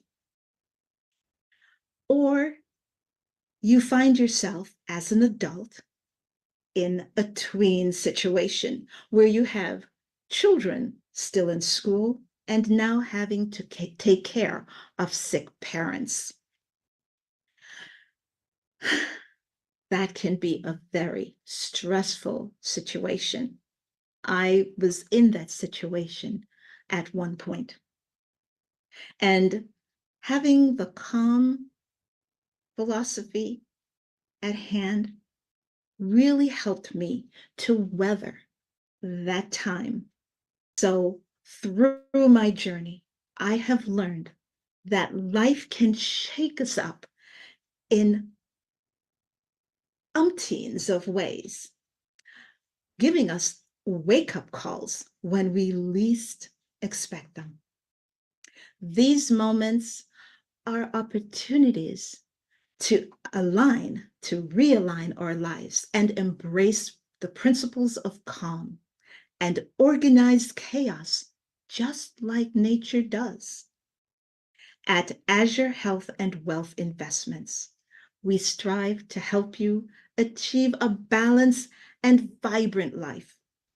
Whether you're setting health goals, financial goals, aligning your needs, learning new skills, or moving into action, we are here to support you every step of the way. Let's embark on this journey together towards a healthier, wealthier, and more fulfilling life. Join us this July as we bring you mastermind classes of keys to maintaining vitality in health and wealth. So go to my website, www.azurehwi.com. That's Azure in the color blue, spelled AZUREHWI.com. Or you can contact me directly, Sharon Armstrong, at 224-300-1624. That's 224-300-1624. And again, the website, www.azurehwi.com, AZUREHWI.com. Wow, that was tremendous. And to pull all this learning together, I would like for us to take 3 deep breaths. And I'll show you how that is done. You first open palm, put it, the first hand, at the base of your rib cage. The second one underneath, like this. Okay, great. Then when you take the breath, it will be to inhale a count of 3 and hold for a count of 4, then exhale to a count of 7. So let us do a test run. We're going to start.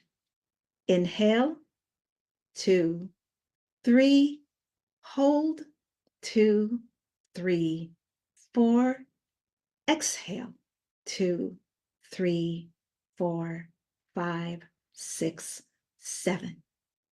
Got that? All right. So now let's breathe together. Inhale, 2, 3, hold, 2, 3, 4. Exhale, 2, 3, 4, 5, 6, 7. Inhale, 2, 3, hold, 2, 3, 4. Exhale, 2, 3, 4, 5, 6, 7. Last one, the biggest breath of the day. Inhale, 2, 3. Hold, 2, 3, 4. Exhale, 2, 3, 4, 5, 6, 7. Thank you.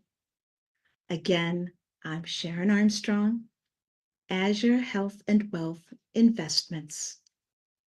You have been a fantastic audience. Very happy to have shared this Saturday with you. One of the words that you have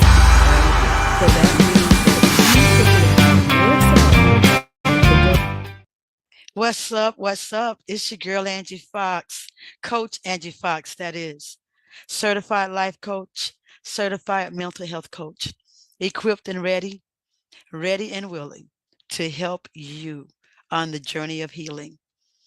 Are you experiencing depression, suicidal thoughts or ideals, extreme sadness, bipolarism, feelings of despair or giving up, or any other form of mental health issues? If you answered yes to any of those things, then it is my greatest pleasure, my obligation, my desire, my responsibility to help you. After all, your mental health is health. And just like you seek medical attention for illnesses in your physical bodies, it is perfectly okay to seek help for issues with your mind. That's right. It is okay to ask for help, to seek help, to know that you need help, and then to allow me to walk you through it from your right now to your help. As we all know, depression and suicide is on the rise in the United States. They are. One source even reported that suicide is the leading cause of death, with nearly 50,000 in the year 2022. And here it is, 2024, and those numbers are steadily rising. But guess what? You are not a statistic. That is not your story, and you don't have to be in that number. That's right. There is help available, and there is help available now. For I am here to teach you the tools, strategies, that is the coping mechanisms to overcome, not just cope with, but overcome depression, suicidal mentality, and any other form of mental health issues, diagnosed or undiagnosed. That's right. So let's get into it. Sometimes you may feel like you're in a tunnel. Life is lifing, right? Things have happened to you, maybe even against you, and you have gotten into a place, a darkened place, as a matter of fact, where your mindset has taken you through this destructive path of thinking, I'm not good enough. I'm not lovable. I don't deserve better. Why does everybody keep hurting me? Why does this keep happening to me? And then you have those negative thoughts to tell you that you deserve to be mistreated and mishandled and put down and thrown away. And you begin to believe that. And when you come into agreement with the negative thoughts, let me just tell you, that is the beginning of a spiral, downward spiral journey. Yes. See, suicide and depression are all products of poor mental health. They are also the result of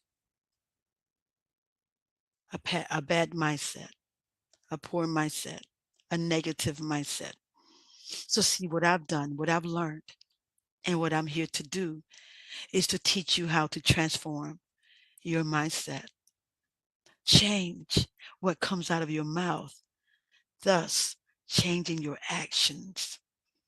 See, when I say depression is not your bread, suicide is not your portion, and you are lovable, you are more than enough, and you deserve the best life, I mean it. because you see, I've been on the other side. I've been where you are. So what do you mean by that, Coach Angie Fox? Well, I'll tell you exactly what I mean by that. You see, my journey started in 1995, and for 17 years, I myself suffered from severe depression, diagnosed as manic depressed, and suicidal mentality. I just didn't think about committing suicide. I didn't just attempt suicide over and over and over again. I actually committed suicide in 2007. Yeah, and I'm still here to talk about it. I call it, or I like to call it, resurrection. I was resurrected for the sole purpose of helping you. So once I got my deliverance and began living my life whole and free, my mindset transformed and I began on this aggressive journey of doing better and getting better and being better and staying better and keeping my mind right and healing and getting rid of the depressed mentality and the suicidal thoughts and ideals. I realized that I have a responsibility to help those around me, right? So it wasn't enough for me to overcome depression and suicidal. I had to learn, how can I help others? So I began from counseling. It was mandated, of course. I didn't just enter into counseling because I felt like it. I was forced into counseling. It was either counseling or be institutionalized. So I accepted counseling and I entered into counseling thinking this will not help me. But actually, I learned several tools to help me cope with what I was dealing with the mindset that I had, with the coming in agreement with the negative thoughts and ideals that kept me in bondage. So I learned how to write. I learned that in counseling first. And then when I went to school to become certified, I learned that that tool not only was effective in my everyday walk, but it was a great tool to share with others because writing, journaling every day, I learned to write everything down, the good, the bad, the ugly. No matter how many days I felt suicidal or I attempted suicide, I was always writing. I had so many journals at the end of my journey because I wrote every day, several times a day, as a matter of fact. Every time I felt like committing suicide, I would write. Every time I felt self-hatred, I would write. Yeah. And what writing does, it releases, temporarily though it may be, but it releases that angst, those feelings, those negative thoughts. It releases it off of you, right?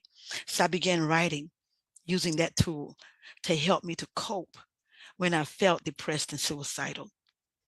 And as I continued in counseling, I realized that writing wasn't enough because I was always fighting against myself. You know why?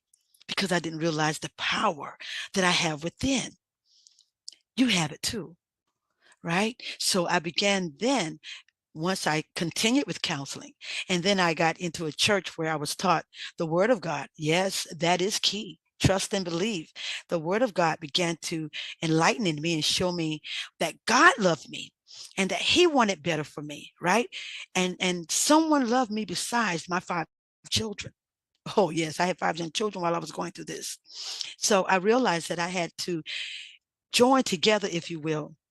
So the mandated counseling, coupled with learning the word of God and what God said about me, I began to get stronger. And then I said, well, you know what? It's time to go to school. Let me get certified in this area so that I can know what I'm talking about and learn what I can and can't do to help people. I don't want to make it worse for anyone. So I began going to school and I became certified as a mental health coach. And while in school, I learned also, not only was writing a great tool, as I said earlier, not only was the word of God key and helpful and instrumental in helping me to bring my mindset around, transformed, if you will, transform my mindset, I also learned that it's good to talk. You know what? Society tells us that don't say anything. Don't tell anybody you feel that way. Don't let anybody know you're depressed. That's taboo. We don't talk about that. right? Society says, don't tell everybody your business. They're going to talk about you. Society tells us what happens in this house stays in this house, and you don't discuss it outside of this house. Well, I heard someone say once, if what's happening in this house in your life right now is hurting you, causing you to not want to live, then tell somebody. So I learned that another tool that is very key, and you can use it, is to talk about it. Tell somebody, look, pick up that phone and call somebody. Pick up that phone and call somebody. Call for help today. There is help available. I know this. I am Angie Fox, aka Help. Help is available. Talk about it. Get into sessions with someone, with other people. And no matter the stigma that goes along with telling others you are depressed or what someone may say, talk about it. It helps also to release it off of you. And sometimes hearing it out loud, believe it or not, you don't think it works. Hearing it out loud from yourself sometimes jolts that mindset into thinking, why am I feeling this way? It causes you to question yourself even, right? And sometimes that's a good thing because it'll make you consider the options that you have. I don't have to stay this way. So Coach Angie Fox, certified Coach Angie Fox, I came to tell you that help is available. So after becoming certified, I learned also that so many people are dealing with what I dealt with for so many years. And in order to be a help, a real help, you need to create something. So I was fortunate to be able to create a program to help you, right? And let me share that with you. I was able to create a program to tell you that it is okay. It is definitely okay to need help from somebody. I'm telling you, it's okay to need help. It's okay to want help. It's okay to ask for help. We created a program. It's called Breaking the Stigma of Suicide. Breaking the Stigma of Suicide. It is an 8-week program that is designed to walk you through step by step from understanding mental health and mental health issues to overcoming and maintaining mental wellness. 8 weeks. The courses are 1 course per week. You sign up for the course. You complete the 8-week course. At the end of the program, you will be better. You can't guarantee it. The only guarantee I can give you is that if you apply the principles, if you apply the tools and the coping mechanisms that we will teach you, then we can tell you now that you will leave the program better than when you started. Breaking the Stigma of Suicide. And we want you to sign up for them. Sign up for the course, complete the course, and begin the process or the journey of healing. Because healing is your portion. Deliverance is your bread. Living a life that's whole, free, and healthy is for you. And being totally healthy simply means that you function well spiritually, physically, socially, and yes, even mentally. So we want you to join us. Beginning July 1st, we will be available and launching the 8-week courses into breaking the stigma of suicide, helping you to overcome mental health issues. You can contact me, Coach Angie Fox, at 803-295-1001. I am available. You can also find me on Facebook, Angie Fox. You can like and follow me on Instagram. I am Angie Fox. And of course, YouTube, The Angie Fox Show. I can be reached on every social media platform. And again, I say, call me. Holler at your girl. Help is available. Coach Angie Fox, breaking the stigma of suicide.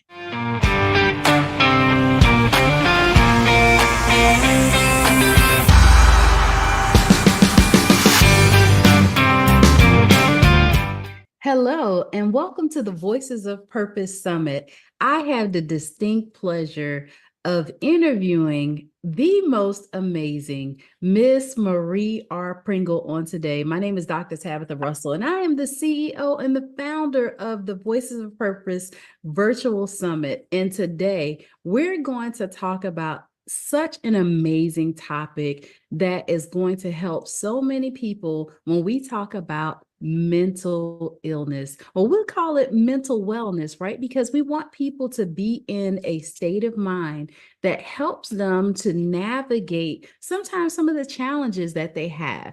And so Miss Marie is going to share with us what that looks like on today. But let me tell you just a little bit about her. Miss Marie R. Pringle is a passionate advocate for mental health and grief support. Born and raised in Sumter, South Carolina, she's a strong, open-minded individual determined to heal and approach life with resilience, passion, and innovative strategies. When she is not advocating for mental health, you'll find her on the open roads. That's right, the open roads as a dedicated truck driver. Over the past 20 years, she's had the privilege of traveling and traversing the country, soaking in its beauty and diversity. Prior to her career in trucking, she worked in a factory where she toiled tirelessly before finding her path to financial freedom. Life took an unexpected turn during her journey. And while her aspirations once led her to a dream of a career in law enforcement, right, while attending John Jay School, the loss of her beloved mother to breast cancer at a tender age of 16 reshaped her trajectory. Determined to persevere, she pressed on, fueled by a desire to create a better future for herself as well as her family. However, grief would knock on her door once more. At 29, she had to bid farewell to her father, succumbing to heart failure. Yet it was the devastating loss of her daughter to suicide at 48 that brought her to her knees. Grief tried to consume her, leaving her feeling lost and alone. And it was this pivotal moment at a crossroads where she had to confront the depths of her pain and learn to navigate the turbulent waters of grief. Let me just say, Miss Marie, welcome, welcome, welcome on today. It's such a pleasure to have you here. Thank you for having me here.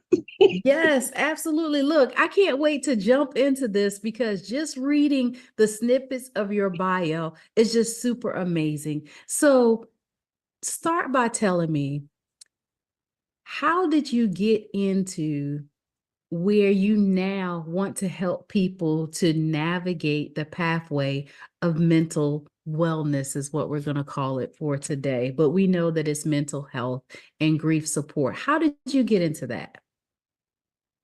I got into it when I lost my daughter to suicide. I didn't understand what grief was, and dealing with the loss of my mother and my father, I ran from grief. So it was at the time when I lost her, September 29, 2021, is when grief really punched me in my chest. It told me I had to stop and understand what it was. And that's where my journey started. So I am here to help people understand and navigate on this tedious journey called grief, as well as mental health, because dealing with grief, mental health, or mental challenges are associated with it. So you can't deal with one without dealing with the other. So that's what my journey is all about, helping those navigate and understand grief as well as mental issues. Well, I will say that you're doing such an amazing job with doing that. So tell us just a little bit about some of the things that you see or some of the triggers that people have that really are signs that there could be some challenging times going on there that could be a little concerning. One of the biggest things that I've noticed is anger. A lot of people, the outbursts, the being mean, being rude, being disrespectful, those are signs that there's something going on. There's people that just lash out, want to fight, and just have what older folks know as temper tantrums. Those are not temper tantrums. Those are just, what is the word I'm looking for? It's an outburst. But these are some of the signs to let people know that there's something going on the inside. And it's time for us to take a moment out and just have a conversation with a person, because in having a conversation, you can understand a lot about what a person is dealing with. And a lot of people don't have anybody to talk to. That is great what you just shared. Now, why do you like knowing what you've gone through, right? And knowing that it has been really, somewhat challenging with you. What were some of the things that helped you to overcome some of the grief that you had to deal with? Some of the things that helped me, first I had to understand what grief was all about. And in understanding the different stages of grief, I had to understand the way I wanted to deal with it was not the healthy way to deal with it. So I dealt with anger. And I had to understand I can't go out in the world and hurt people because I'm hurting people. So I had to find things that helped me to calm down. Even if it took me being alone to get my thoughts and my mind together, that was something that I had to do. So with the different stages of grief, with with mental health issues, journaling, reading books, coloring book, crayons, those are things, listening to soothing music, those are some of the things that you can do to reset the mind. I love it. I love it. Now, how often would you say that a person should do some of those things, right? Like resetting their mind, because you said something powerful. You said hurt people hurt people.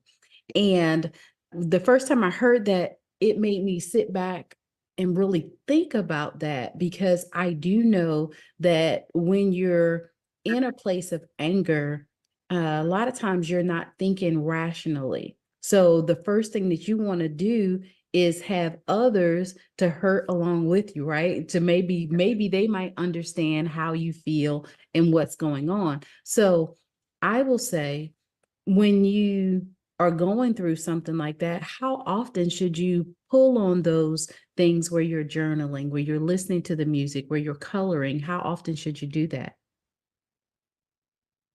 Every time you feel yourself getting ready to have one of those moments.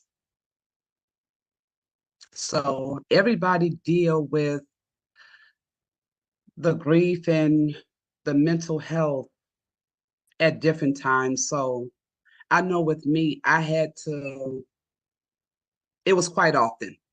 There's no set amount of time that you are to do those things. Another thing is taking trips by the water. A mental reset. A mental reset should really be done at least once a month. I love it. I love it. Look, we hadn't even gotten into where we talk about you are this amazing truck driver that's navigating the world these days. I will just say, being a world traveler is so amazing because you get to experience that, right? Being out on the open road. And I am definitely a proponent for taking trips, right? Like, I believe that we get to create our own experiences as we're taking trips. So you can be as creative as you want to be, but I do know that it does help as far as those mental resets. So I understand that you have an amazing program that you're helping people to navigate with some of their challenges that may be dealing with mental health. Tell us just a little bit about that.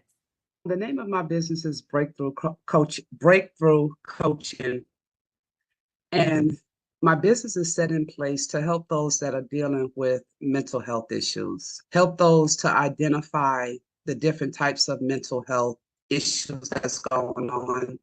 And it's also to help those that are grieving, because a lot of people are grieving and they don't understand the grieving process. So my business is set in place to help individuals understand what they're dealing with and navigate through this journey in hopes for a better life. Because dealing with mental health issues and dealing with grief is not the end. It's always a healthy ending if you choose to take that path. Absolutely. It is a choice at the end of the day, right? Yeah. I know that the statistics are really high, especially since we went through the pandemic, that mental illness has showed up in such an alarming way. What has been some of the things that you've seen that people have had to navigate that they may not readily associate with mental illness? A lot of people don't associate anxiety with mental health issues. And that's one of the biggest things that a lot of Americans deal with, that anxiety. And it's the smallest one of the group when it comes to mental health issues, but it can affect you in the worst way. And I want people to understand, when you're dealing with any type of mental health issue, there's nothing to be ashamed of, because we have all at some point dealt with mental health issues, no matter how big or how small. And it's time to get on board and get that healthy solution to live a healthy life. I absolutely agree. Just looking up a little bit about anxiety disorders, they're the most common mental illness in the US, and it affects over 40 million adults, or 19.1% of the population.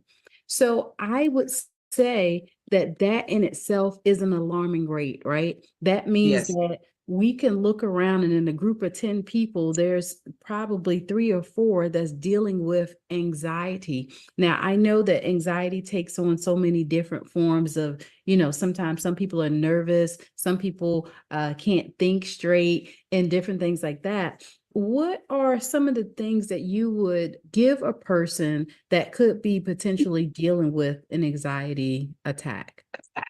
A person that's dealing with an anxiety attack, first I'm gonna address this before it gets to the attack. A lot of people don't understand that when it's time to go to bed, well, throughout the day, your mind is going 1,000 miles a minute. You're thinking about what you're going to cook for dinner, how you're going to pay the bills, things of that nature. And when you lay down at night to go to sleep, this is where a lot of people don't understand about the anxiety. You can lay down and go to sleep for 6, 7, 8 hours a night. But when you wake up in the morning, it's like you didn't get any sleep. And what people need to understand is your body got the sleep, but your mind didn't.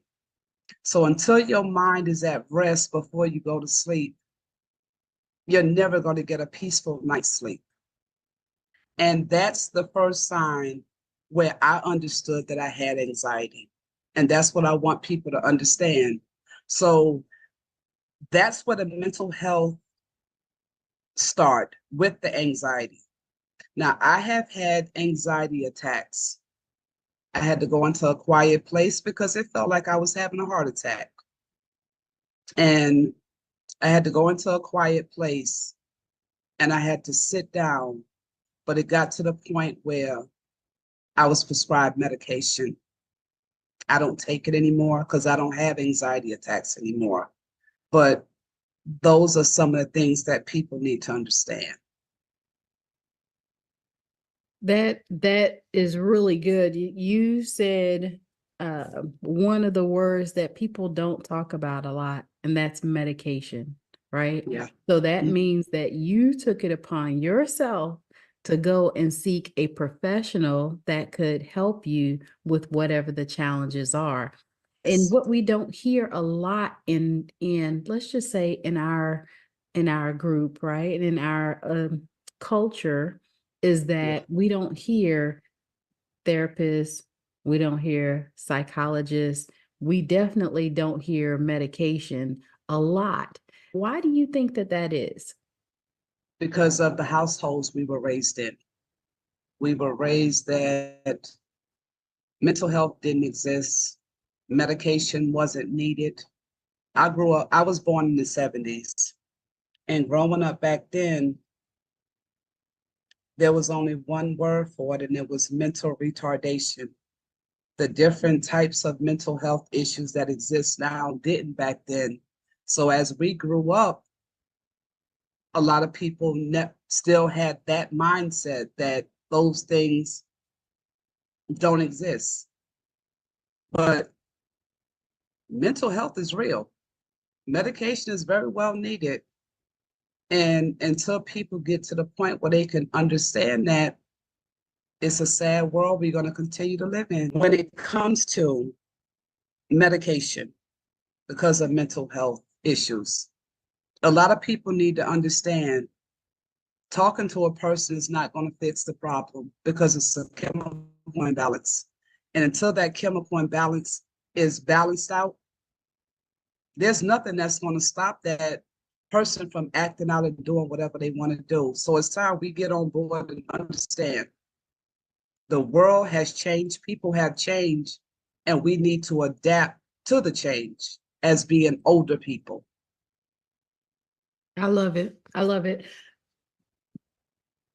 When you were talking about adapting to the change and just knowing that the chemical imbalances sometimes that come along with mental illness is a real thing, that I agree that we've got to be our own advocates, right? Like we got to go out there and we got to say, okay, something doesn't seem right. Let me get it checked out. Something doesn't feel right. Like I'm not acting myself.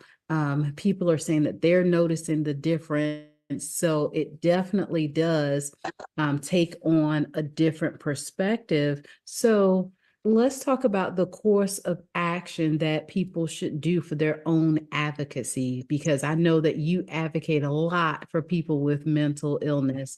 So let's talk about being your own advocate for just a moment. What are some of the things that people can do to get help?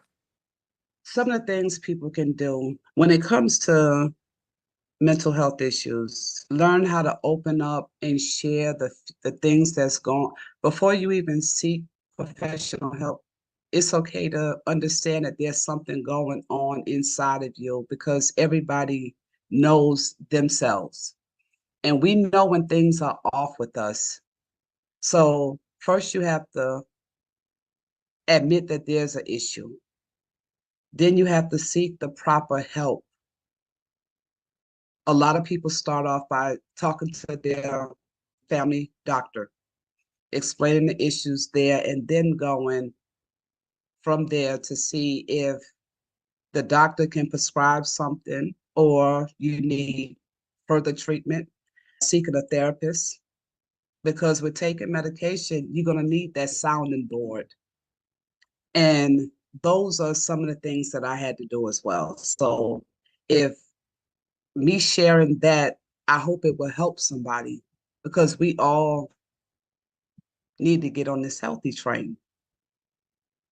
Absolutely. It definitely does make a difference. And people think healthy is just working on our physical appearance, right? Like working out and getting into the gym. But working on our mental state is equally as important as it is to make sure that we take care of our own bodies.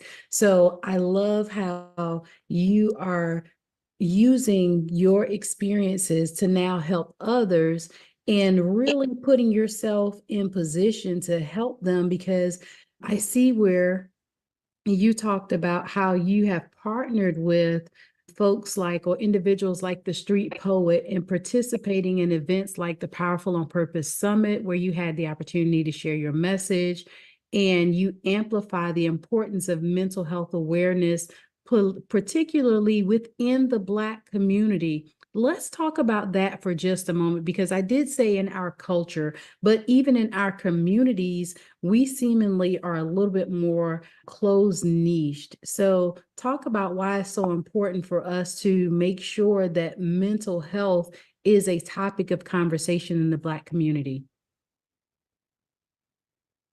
It's a topic in the Black community because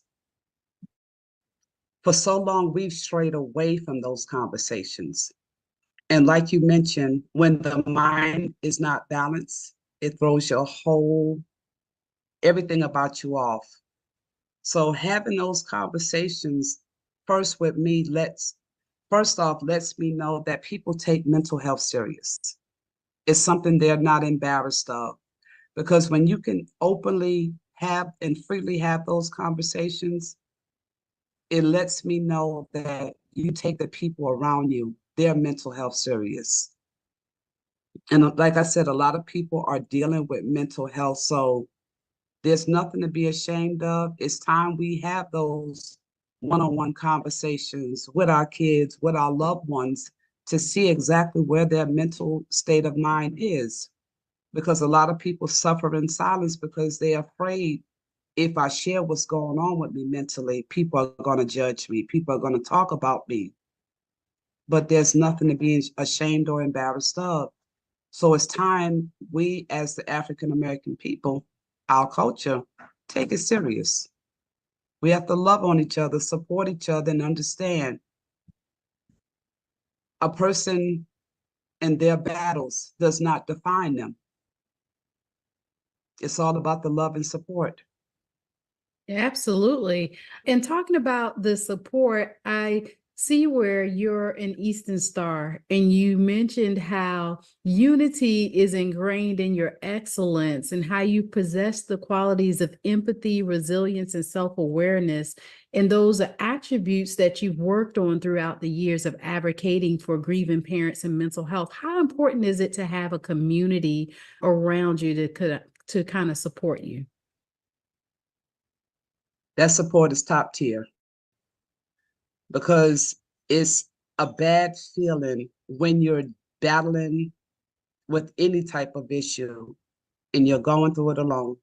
Everybody needs that support system, somebody they can call on, and somebody they can share their innermost feelings with, and have the person on the other end say, I understand.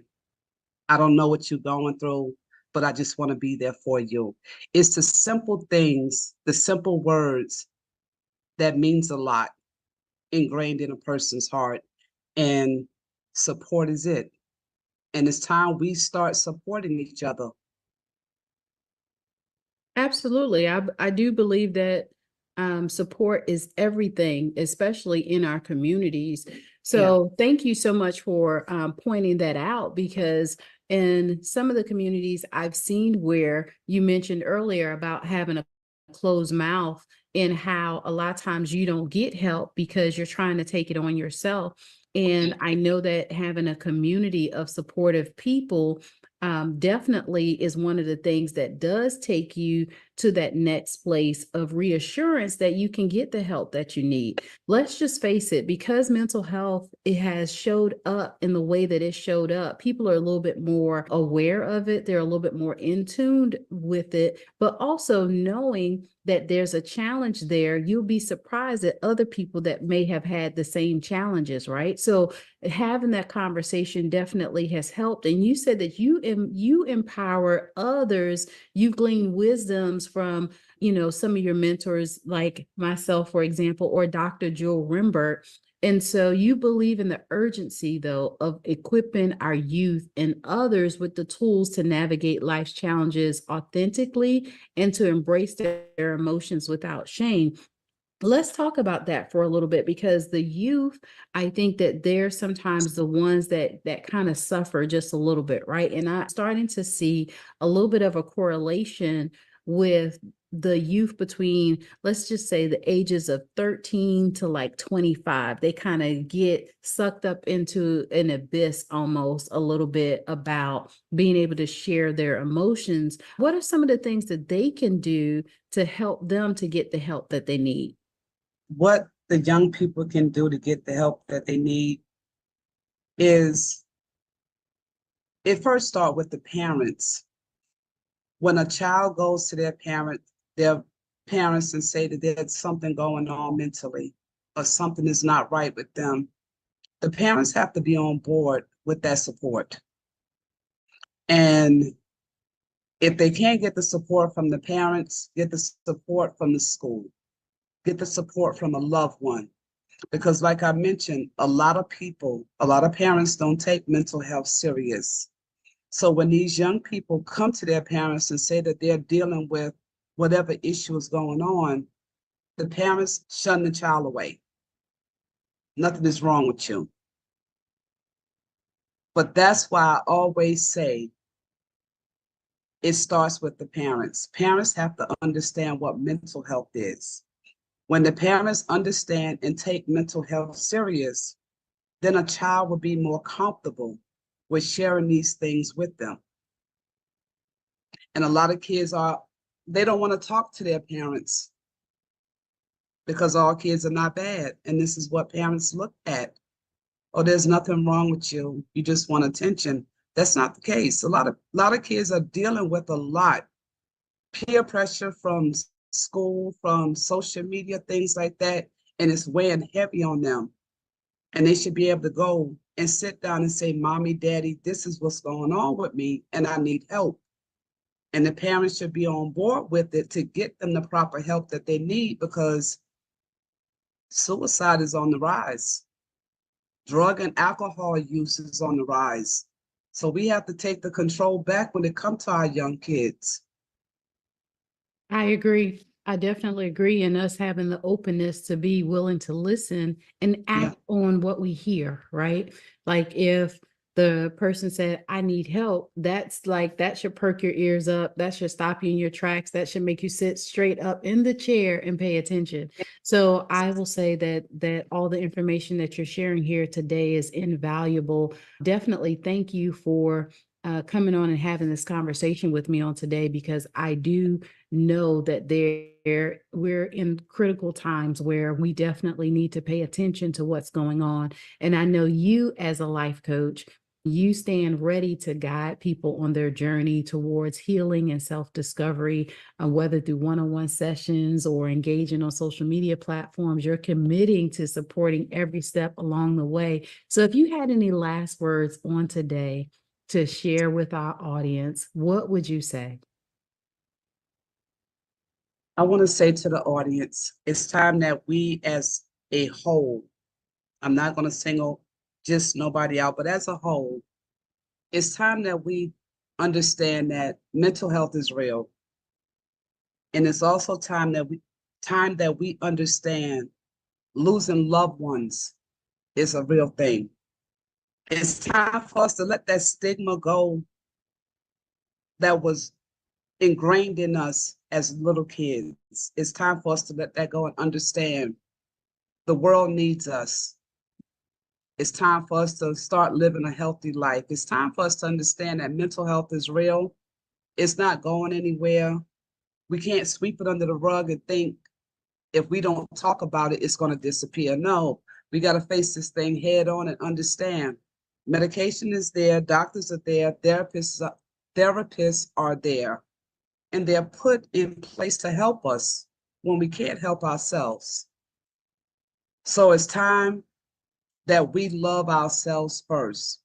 And I always say, part of loving you and all of you is taking care of your mental health. So I want to say thank you to each and every one of you for listening to what I have to say. And I pray and hope everyone get on this mental wellness journey to live a healthy, wholesome life. I love it. Loving all of you means embracing even your mental health. Look, this has been an amazing conversation on today. Thank you, thank you, thank you for sharing all of your wisdom. How can people connect with you? They can connect with me on my email, breakthroughcoaching@gmail.com, Facebook, Marie R. Pringle, Instagram at Coach Marie _929, and TikTok at Coach Marie _929. Awesome. Well, thank you so much for sharing with us on today. And I am thankful for us being able to have this conversation. It is definitely much needed, knowing that mental illness is on the rise, but I know that mental wellness is going to overshadow that through breakthrough coaching. So thank you so much for joining me once again. And everybody, look, only you know what you need when you need it. And if you Yes. feel like that all the things that you have been trying to do on your own is not helping you, they're the professionals like Coach Marie that can help you with your mental challenges, right? The sooner that you start, the earlier that you can get some help and get some intervention. Also, on today, just know that there's other hotlines like the suicide prevention hotline. There is 811 that you can call that will help you when you're having a crisis. So I will just say thank you once again, and we look forward to sharing with you once again at another time. So thank you, thank you, thank you, and have a super amazing day. Thank you.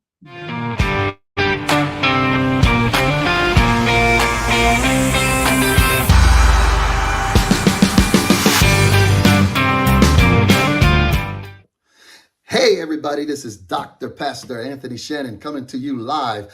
Listen, I want to say thank you to Dr. Tabitha Russell for her wonderful leadership in the Voices of Purpose. I want to thank you so much for tuning in wherever you're tuning in at around the world, whether it's in the morning, good morning, whether it's in the afternoon, good afternoon, whether it's in the evening, good evening. I want to talk to you today about the Leaders Live Generously Academy. It's an academy that I've founded because I saw the need for leadership. The leadership is for transformative leadership, right? Where we lead, love, and give. Listen, it's one of those thought-provoking, comprehensive approaches to leadership because we're talking about emphasizing generosity and being impactful in our leadership practices. One of the things that I want you to know that I am a seasoned leader, over 30 years being in the industry of leadership training managers. I've also am a speaker that deals with helping people to change, helping people to be empowered and to leverage strategies and tactical information. One of the things that we want to teach you in the Leaders Live Generously Academy, and we want to encourage you, why don't you join us at leaderslivegenerouslyacademy.com, right? I want you to email me at thevictorychurch@gmail.com. Let me say it again, thevictorychurch@gmail.com. In the academy is where you're going to learn how to balance life. Listen, you don't have to compromise your faith. You don't have to compromise your family. You can have both and you can have it all.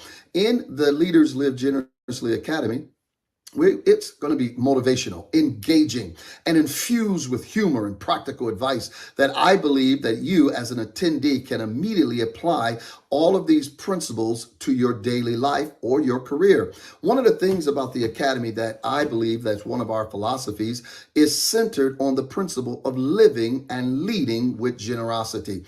Many times the leader may not have the empathy or the sympathy for his employees. Sometimes, you don't know what they're going through. They may not need to work hard that day. Maybe they need a walk. You need to walk them around, or maybe you need to take them to get a Slurpee. Understanding the effective communication among leaders is going to be pivotal, all right? And so participants in the academy, listen, we're going to teach you how to communicate because sometimes people are talking to people, but they're not communicating. And we want you to learn how to communicate amongst your leaders. We want to teach you how The Academy program can often give you improvements in your leadership capabilities. Also, I want you to know this, that once you learn these principles in the Academy, it's going to help you to what I'm going to call leader shift. It's going to cause you to shift your leadership. It's going to cause you to shift who you are. One of the things that we teach you is called unity. You know that there's a biblical principle that says that in unity, it causes the commanded blessing. When you can get two people thinking the same, walking in the same area, you can do more dynamic impact. So leadership is where you learn to shift from your one way or your old way into a new way.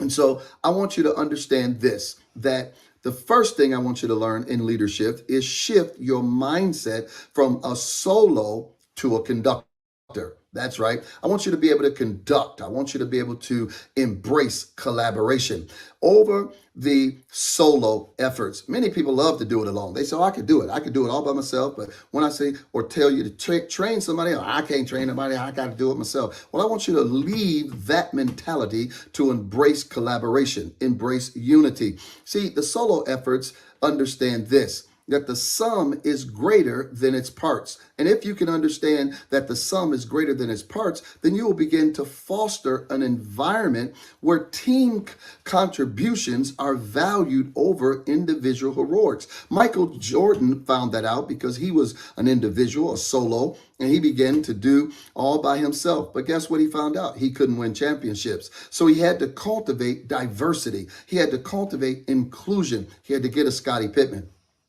He had to get a Dennis Rodman, and he had to recognize and harness different strengths, backgrounds, and perspectives in order for him to shift his mindset. When he shifted his mindset, they then developed systems for thinking and reacting in which we call the big picture. When you can get the bigger picture and how various elements of collaboration help your team or organization win, and everybody wants to win. Number two, I want to give you is this: when you shift from goals to growth, I want you to learn how to grow. I want you to learn how to develop. I want you to learn how to focus on long-term development. How do you do that? By prioritizing personal and professional growth and mere goals for completion.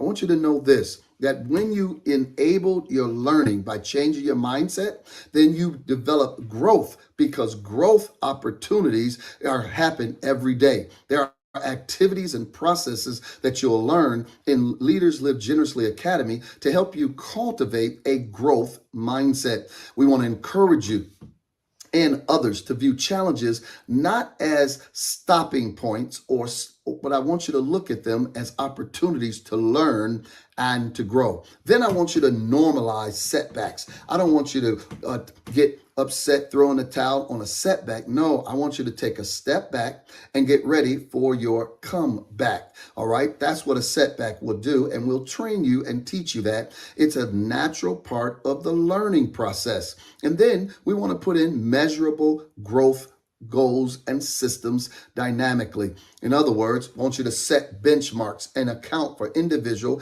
and collective process in your skills and in your understanding. Then when you do that, you'll get unity. We tell you that unity is made up into three parts. The first thing you have to do is acknowledge that the person is different than you, different backgrounds, all right? And then the second thing, after you recognize that they're different than you, then it's called agreement. Can I get an agreement with them to do the job? Yes. Okay. Then the third one is adjustments or alignment. You then have to make the alignment, right, with the person so that you can stay in agreement and get the job done. So number three is shift from perks to price. Right. I want you to emphasize that sacrifice over entitlement.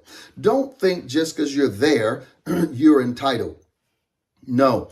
We want to teach you in the Leaders Live Generously Academy that leadership is about the price one pays, not the perks one gains. I'm going to say that again. That's so powerful. Listen to me very carefully. Leadership, we want to teach you that it's about the price one pays, not the perks one gains. We also want to hear from you, hear your stories, and talk about different leaders over time who have succeeded through sacrifice. So many teams who have won championship teams, they never did it by themselves. They only did it with collaboration. And so we want to teach you how to do that, not just through enjoying the benefits, but listen, I want you to model transparency. I want you to understand responsibility. We want you to know how to be accountable, right? What is responsibility? Able to respond. Let me be clear. All right. Responsibility is about the hard realities of leadership and you're being able to respond to them. Then I want you to be able to set an example by taking on difficult tasks, right? That you're willing and openly to talk about and then be challenged to be critiqued.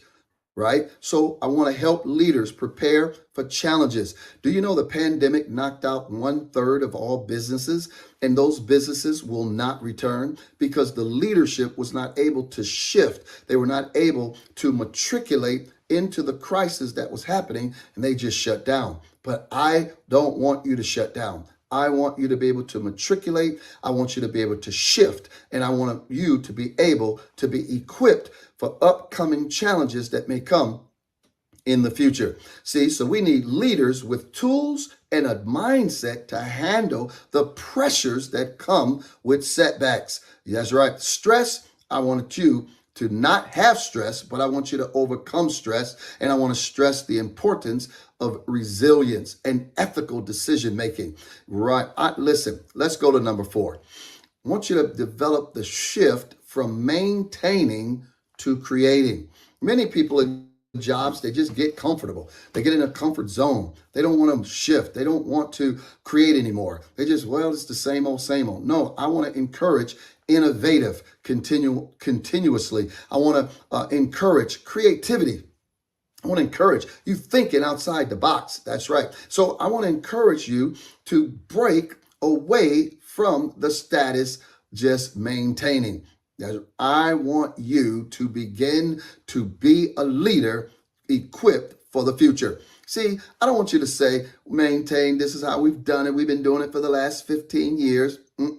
I don't want to hear that. I don't want to hear, we've always done it this way. Why change? That mentality is what caused 1/3 of the businesses to fail and not come back. I want to teach you in the Leaders Live Generously Academy how to foster an environment where new ideals are welcomed and tested. I want you to promote productive mindsets. I want to begin to train leaders to anticipate some of the changes that may come and act ahead of time. I want you to remember these words.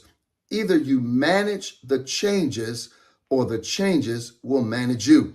Then I want you to develop strategic thinking skills within the team. Cause the team to have a winning attitude, a winning togetherness, and a winning collaboration.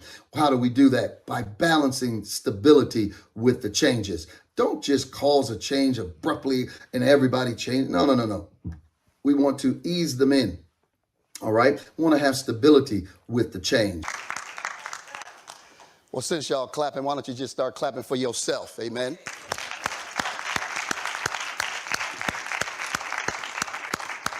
I think that sounds good. Now clap for the creator that created you and brought you here today. I'll give him some. Well, my name is Anthony D. Shannon Sr., and I'm excited to be here today just to share with you some principles that I've learned on the journey of success. Whether you're shooting for success or you're just trying to become a better you. This word that I want to share with you today, you're going to need it. You're going to need it in your toolbox. And you need to have things in your toolbox up front before you tackle in the journey. Well, I want to talk to you today about something that I believe you're going to need. I had to have it, and that word is called commitment. The word commitment means simply an agreement to do something in the future. Another word for commitment is loyalty. See, the word loyalty just simply means stick to it, period. That means that you don't quit, you don't cave in, you don't back up, no matter what the challenge is, no matter what you got to go through, no matter what you have to face. You know, Vince Lombardi says that if you would agree to do no less than your best, you'll be surprised of the amazing life you can have. You know that it is amazing that many of us, we want to go to heaven. How many of you want to go to heaven? Let me see your hands. All right. Everybody want to go to heaven, but nobody wants to die. You understand? So the thing about this, you have to make that up in your mind prior to entering in. And so I was in high school, and when I was in high school, I was on the football team as a freshman. Now, you coming in from middle school, you understand? You don't know nothing. You understand? So they told you you're on a football team on varsity, and you're a freshman. Oh, I was smiling. So I decided, well, shoot, if I could make the football team, varsity, then surely I can make the varsity track team. So I go out for the track team. There's a guy there. His name is John Latham. He's 6'7". Craig James, he's 6'6". And all the rest of them on the 4x1, 4x2 teams, these boys was fast. But here I'm telling the coach, I'm going to make it. I'm talking smack. You understand? And he said, you have to race every last one of them. It's about 8 of them. I said, I got it. I'm thinking he's going to give me a break. He didn't give me a break. One after another, one after another. I want you to know that when it was over, I was over in the corner with my head down. And the coach comes over. His name is Coach Tellis. He says, Shannon, there's always next year. You know, you gave it a good try. I said, there's no next year. I said, I made a commitment. And I made a commitment I was going to make the varsity track team. He said, well, you didn't make it on running. So you're going to have to decide something else. I said, what else is there to do? He said, you ever pole vaulted? I said, pole vaulted. Not sure what it is, but it don't sound like it's too hard. So if you talk, I'll get it. He gave me a book and a stick. So then I hear all these friends talking about when they see me over there, taking the stick, I put it in the wrong hole.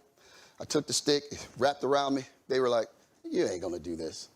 No one's ever had a pole vaulter in Detroit. This is Detroit, Persia. This is not some suburb school. Who do you think you are, bud?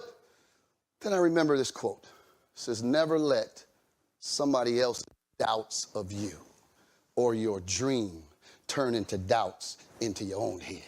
So I began to tell myself, oh, I can do this. Oh, I can do this. Yes, you can. I didn't come this far just to come this far. I came this far to win. And so I decided, matter of fact, let me just take a page out of Cheryl. She's here. And you say these words right after me and say, I am destined for greatness. I am a magnet for success. Now give yourself a hand clap if you believe that. You ain't come this far just to come this far. You came this far to win. And so I decided, let me go do what I got to do. I went to homework. I got on and started looking at videos, and I started looking at things in the Olympics about pole vaulting. And I began to work day in, day out. And I need you to understand this. And my coach tell us, he would look at me. And then one day I found something clicked. It clicked, and I took that pole, I hit it, and I pulled myself up and went over. It was only 3 feet, but I was happy. I was like, look at me, boy, I done did that thing. The coach came over there and said, you might really want to do something here. I see you've been persistent. You've been consistent. Your cognitive mind, you haven't give up. I hear all of these people talking negative about you. I said, no, sir, coach. I said, I'm making the team. He said, that's 3 feet. Let's move it up to 4 feet. If you can do 4 feet, you'll make the team. I said, I bet you I'll make 4 feet. 3 feet ain't nothing, boy. So I hit it, I ran, and I didn't get it. He said, I'm gonna give you one more try. So I said, let me go back. I am fast. Now, I didn't beat his fastest team, but I made enough to make all of them shake my hand. So I said, let me go back and get me some more momentum. I went, I hit it, I went over, it was 5 feet. He was like, you make the team. I need you to understand, Detroit Persia never had ever. I was the first pole vaulter they ever had. But I got so good that I made all state. I even went to the nationals, but I ain't do too good. But guess what? I was there with my pole vault, and I said, this is what commitment will make you do. I need you to understand that that same persistence that I learned of commitment helped me later when I went to the Eastern Kentucky University. And they told us we could break the record in order to make it, just make it to the Olympic trials. We did it day in, day out. We put the time in. And I'll never forget running up against, I don't know if y'all know who he was, but Carl Lewis and Calvin Smith. I'm running up against Calvin Smith. I'm in the third, my leg, and I'm running. I'm beating him. I promise you, I was whooping on him. I'm running like this. I'm doing good. And then I turn and I look and I see it's Calvin Smith. And in my head, I go, am I beating Calvin Smith? Oh, I can't believe I'm beating Calvin Smith. And then I said, I ain't supposed to be beating Calvin Smith. And he started running ahead of me. And I said, no, I can't believe this. And something inside of me said, what about your commitment? What about what you said you would do? You will not settle for less than you're able to give in your best. I said, that ain't my best. I start picking it up. I start catching. But he started looking at me. And I start saying, hey! And I start rolling. And I start leaning. And I passed the baton. And guess what? We made it to the Olympic trials. And I tell you what, commitment will make you do it. So I don't care what you're going through. I don't care where you're stuck at. I don't care who you are. You're going to need somebody to believe in your dream. Not only do you need to believe, but there's a moment in mind that you're going to need somebody like Coach Tellis who believed in me and said, let's do it. And guess what? I am that coach for you. If you need something, you need some encouragement, you need to get pushed or catapulted, you need to contact me, Anthony D. Shannon, at theconsultinggroup.com. I will help you overcome. I will be the one that say, you can do it. Oh, yes, you can. Won't you give God a hand clap? See you later. Peace. The Black Business Network and Black Business Olympics are essential platforms for Black business owners globally. They provide the tools and support you need to succeed in today's competitive marketplace. Join us today as we collaborate together with businesses from around the world to support our children, students, and young future entrepreneurs, Black businesses and corporations. We raise funds for students going to college and young entrepreneurs who are aspiring to be business owners, and we invite you to be a contributor today. Visit the website www.blackbusinessexpousa.com to connect with and learn more about how the Black Business Network and Black Business Olympics can help you not only share your amazing business story to businesses, but also serve future generations. Join the Black Business Network streaming live into Roku, Metaverse, STEM City, Black Multiverse Enterprises, Hulu, YouTube, iHeartRadio, Apple, Facebook, LinkedIn, Spotify, Twitch, and Google Podcasts. Tune in, turn on, and let's thrive.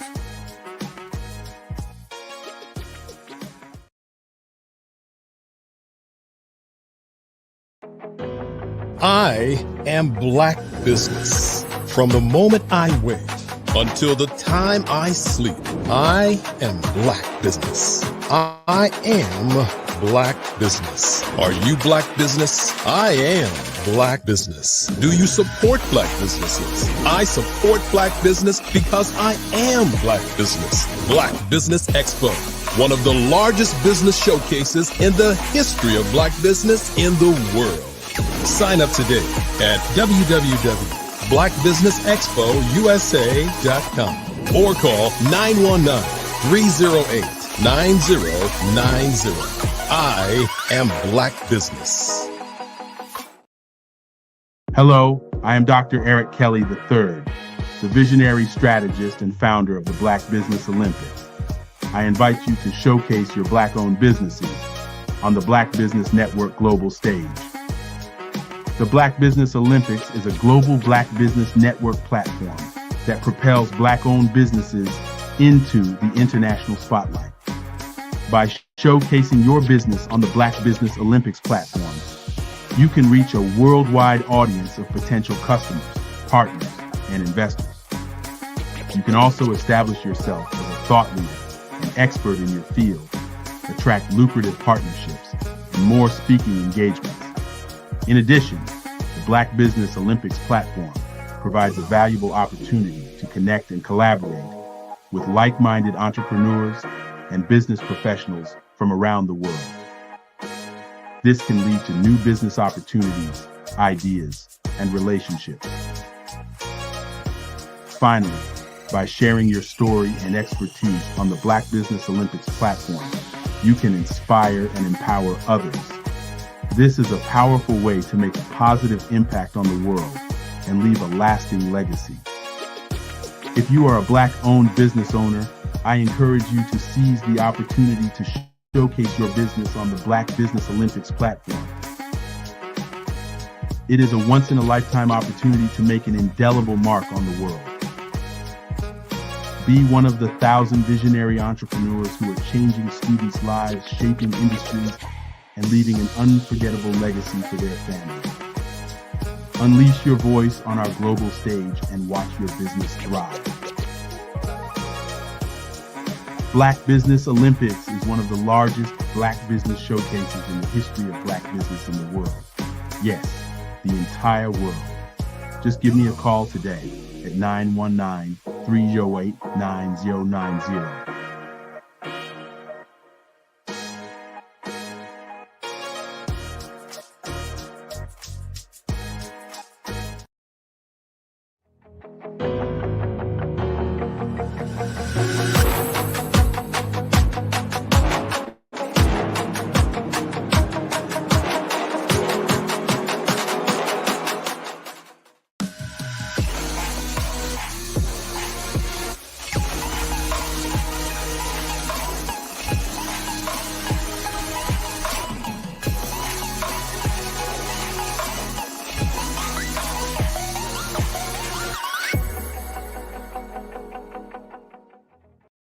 The Black Business Expo's mission is to raise funds for high school seniors going to college or K-12 entrepreneurs. This expo is a fundraiser for students. Please, you may go to www.blackbusinessexpousa.com to donate to the scholarship fund or use the Cash App at $BBXUSA. Our goal is to give laptops and up to $5,000 to 10 students. Students can register online at www.blackbusinessexpousa.com. Every dollar counts. Please donate to the Black Business Expo USA Scholarship Fund.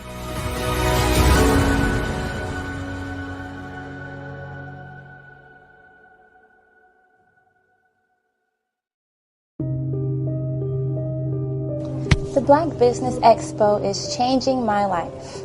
This year, they are giving away laptops and even $5,000 in cash to students just like me. I'm Alexis, and I want to go to college to fulfill my dream of becoming an entrepreneur. Help the Black Business Expo going to www.blackbusinessexpousa.com and also becoming a vendor, a sponsor, or donating.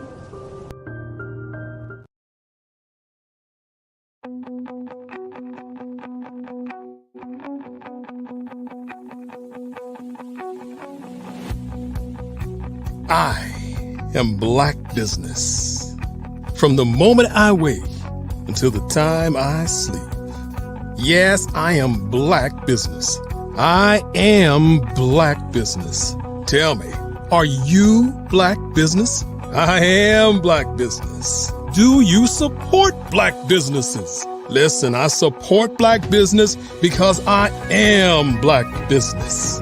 Black Business Expo, one of the largest business showcases in the history of Black business in the world.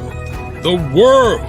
Sign up today at www.blackbusinessexpousa.com or call 919-308-9090. I am Black Business.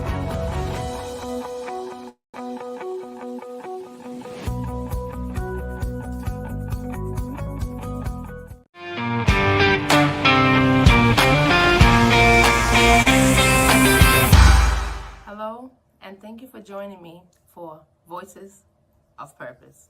I'm Latanya Redden, and I want to tell you a story. one that looks at life's moments of despair, along with motivation, inspiration, persistence, and the beauty of faults. Have you ever been to an art exhibit or an art gallery? Inside, you'll find a diverse art on walls of uniqueness. You'll find a set of diverse art on different walls of uniqueness. Organized viewpoints in all the art halls. Each piece tells a story and reflects the artist's creativity and imagination. Likewise, our efforts, choices, and connections in life's outline our unique narratives and contribute to our growth and self-expression. Notice you get a chance to enjoy beauty and creativity.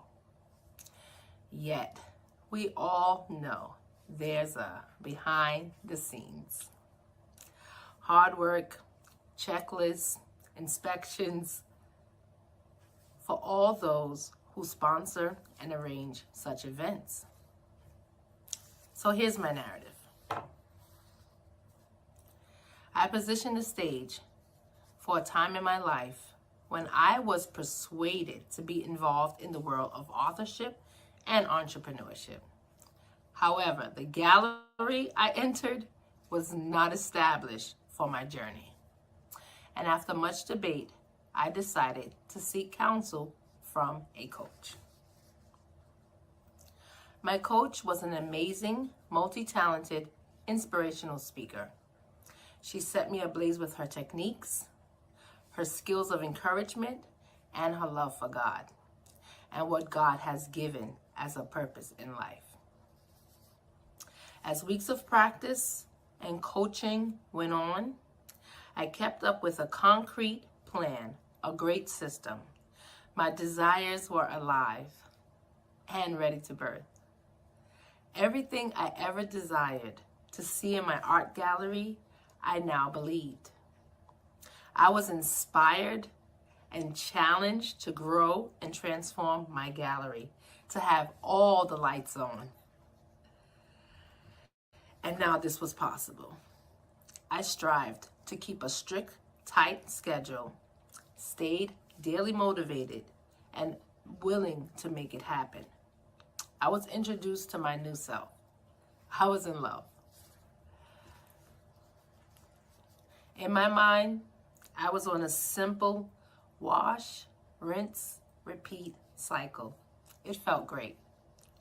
I had someone who listened and gave me feedback, which gave me so much confidence. I became much more assured in my dialogue about my biggest dreams and longings. With her, I was able to deliver steps to the actions that would benefit me to become a writer and an entrepreneur. This coach and her community stood as a very promising place for me on my author entrepreneurship journey.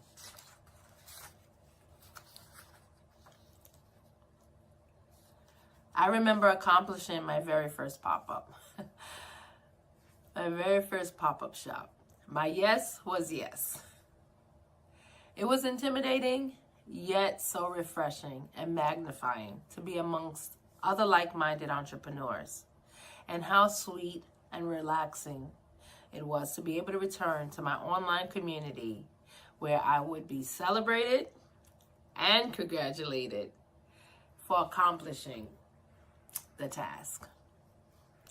And to be honest, it felt really good to discuss the process and the outcome.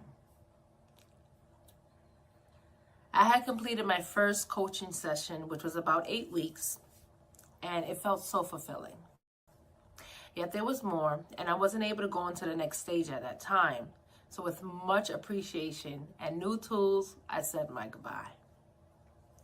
I was fueled by a deeper faith and ready to conquer this new place of being a published author and an entrepreneur. For weeks, I stuck religiously to my schedule and tasks to complete.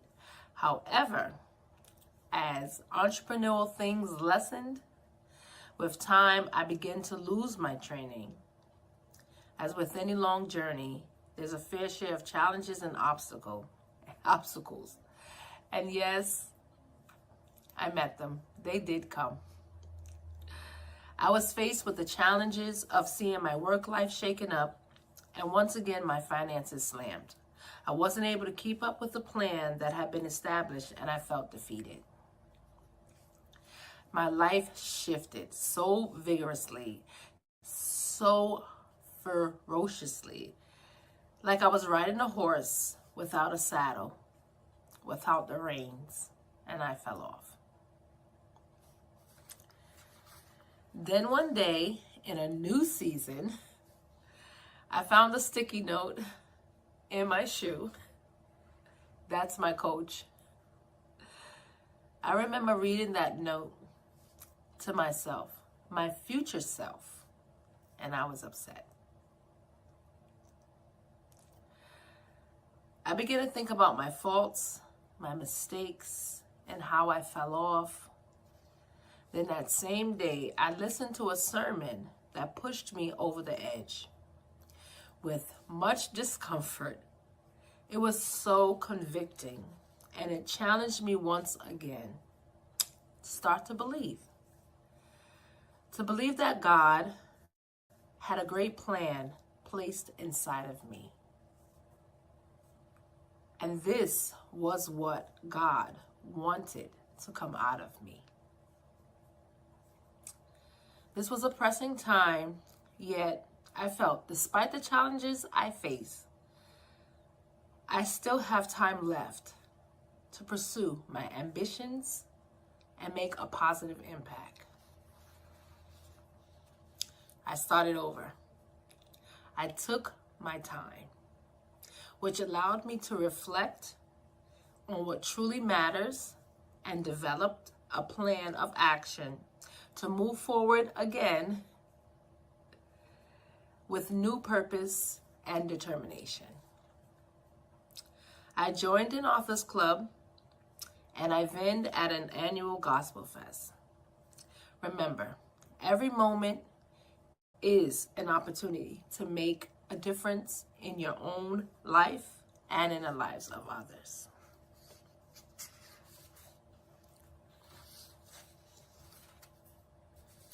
I learned that being an entrepreneur and an author requires passion, determination, resilience, and I am embracing power on purpose to make a positive impact on others. I learned by aligning my actions with values and goals, I can create a meaningful, purpose-driven business. Employing the power of purpose in my entrepreneurship journey can also attract like-minded individuals, opportunities, and resources to support my growth and success.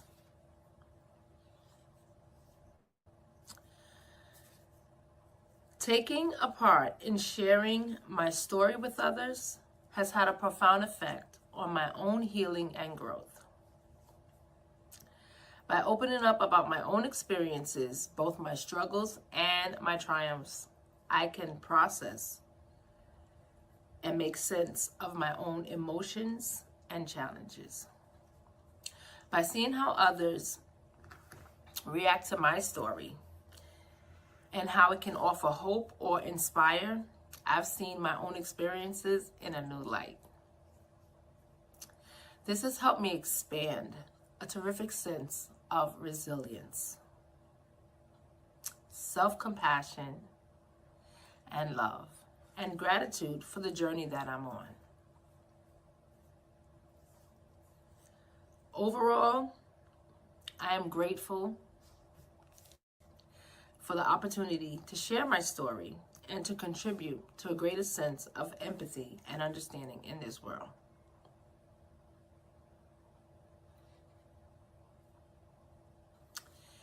Equally, how art can stimulate different emotions and perspectives in onlookers I see narratives of life. That book can bring forth a range of feelings and insights. I want others to experience joy, sorrow, excitement, or contentment when reading, just as we appreciate different styles of art. Generally, viewing life stories through the lens of an art gallery reminds me of the magnificence, sophistication, and deepness that exists within ourselves and the world around us. It encourages me to appreciate the uniqueness of each moment and to find meaningful connections with others.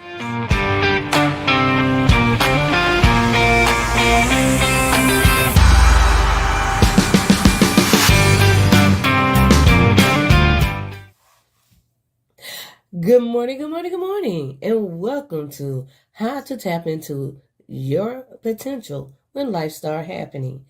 I am Dr. Latasha Robinson Coleman, and I'm excited that you are here with me today.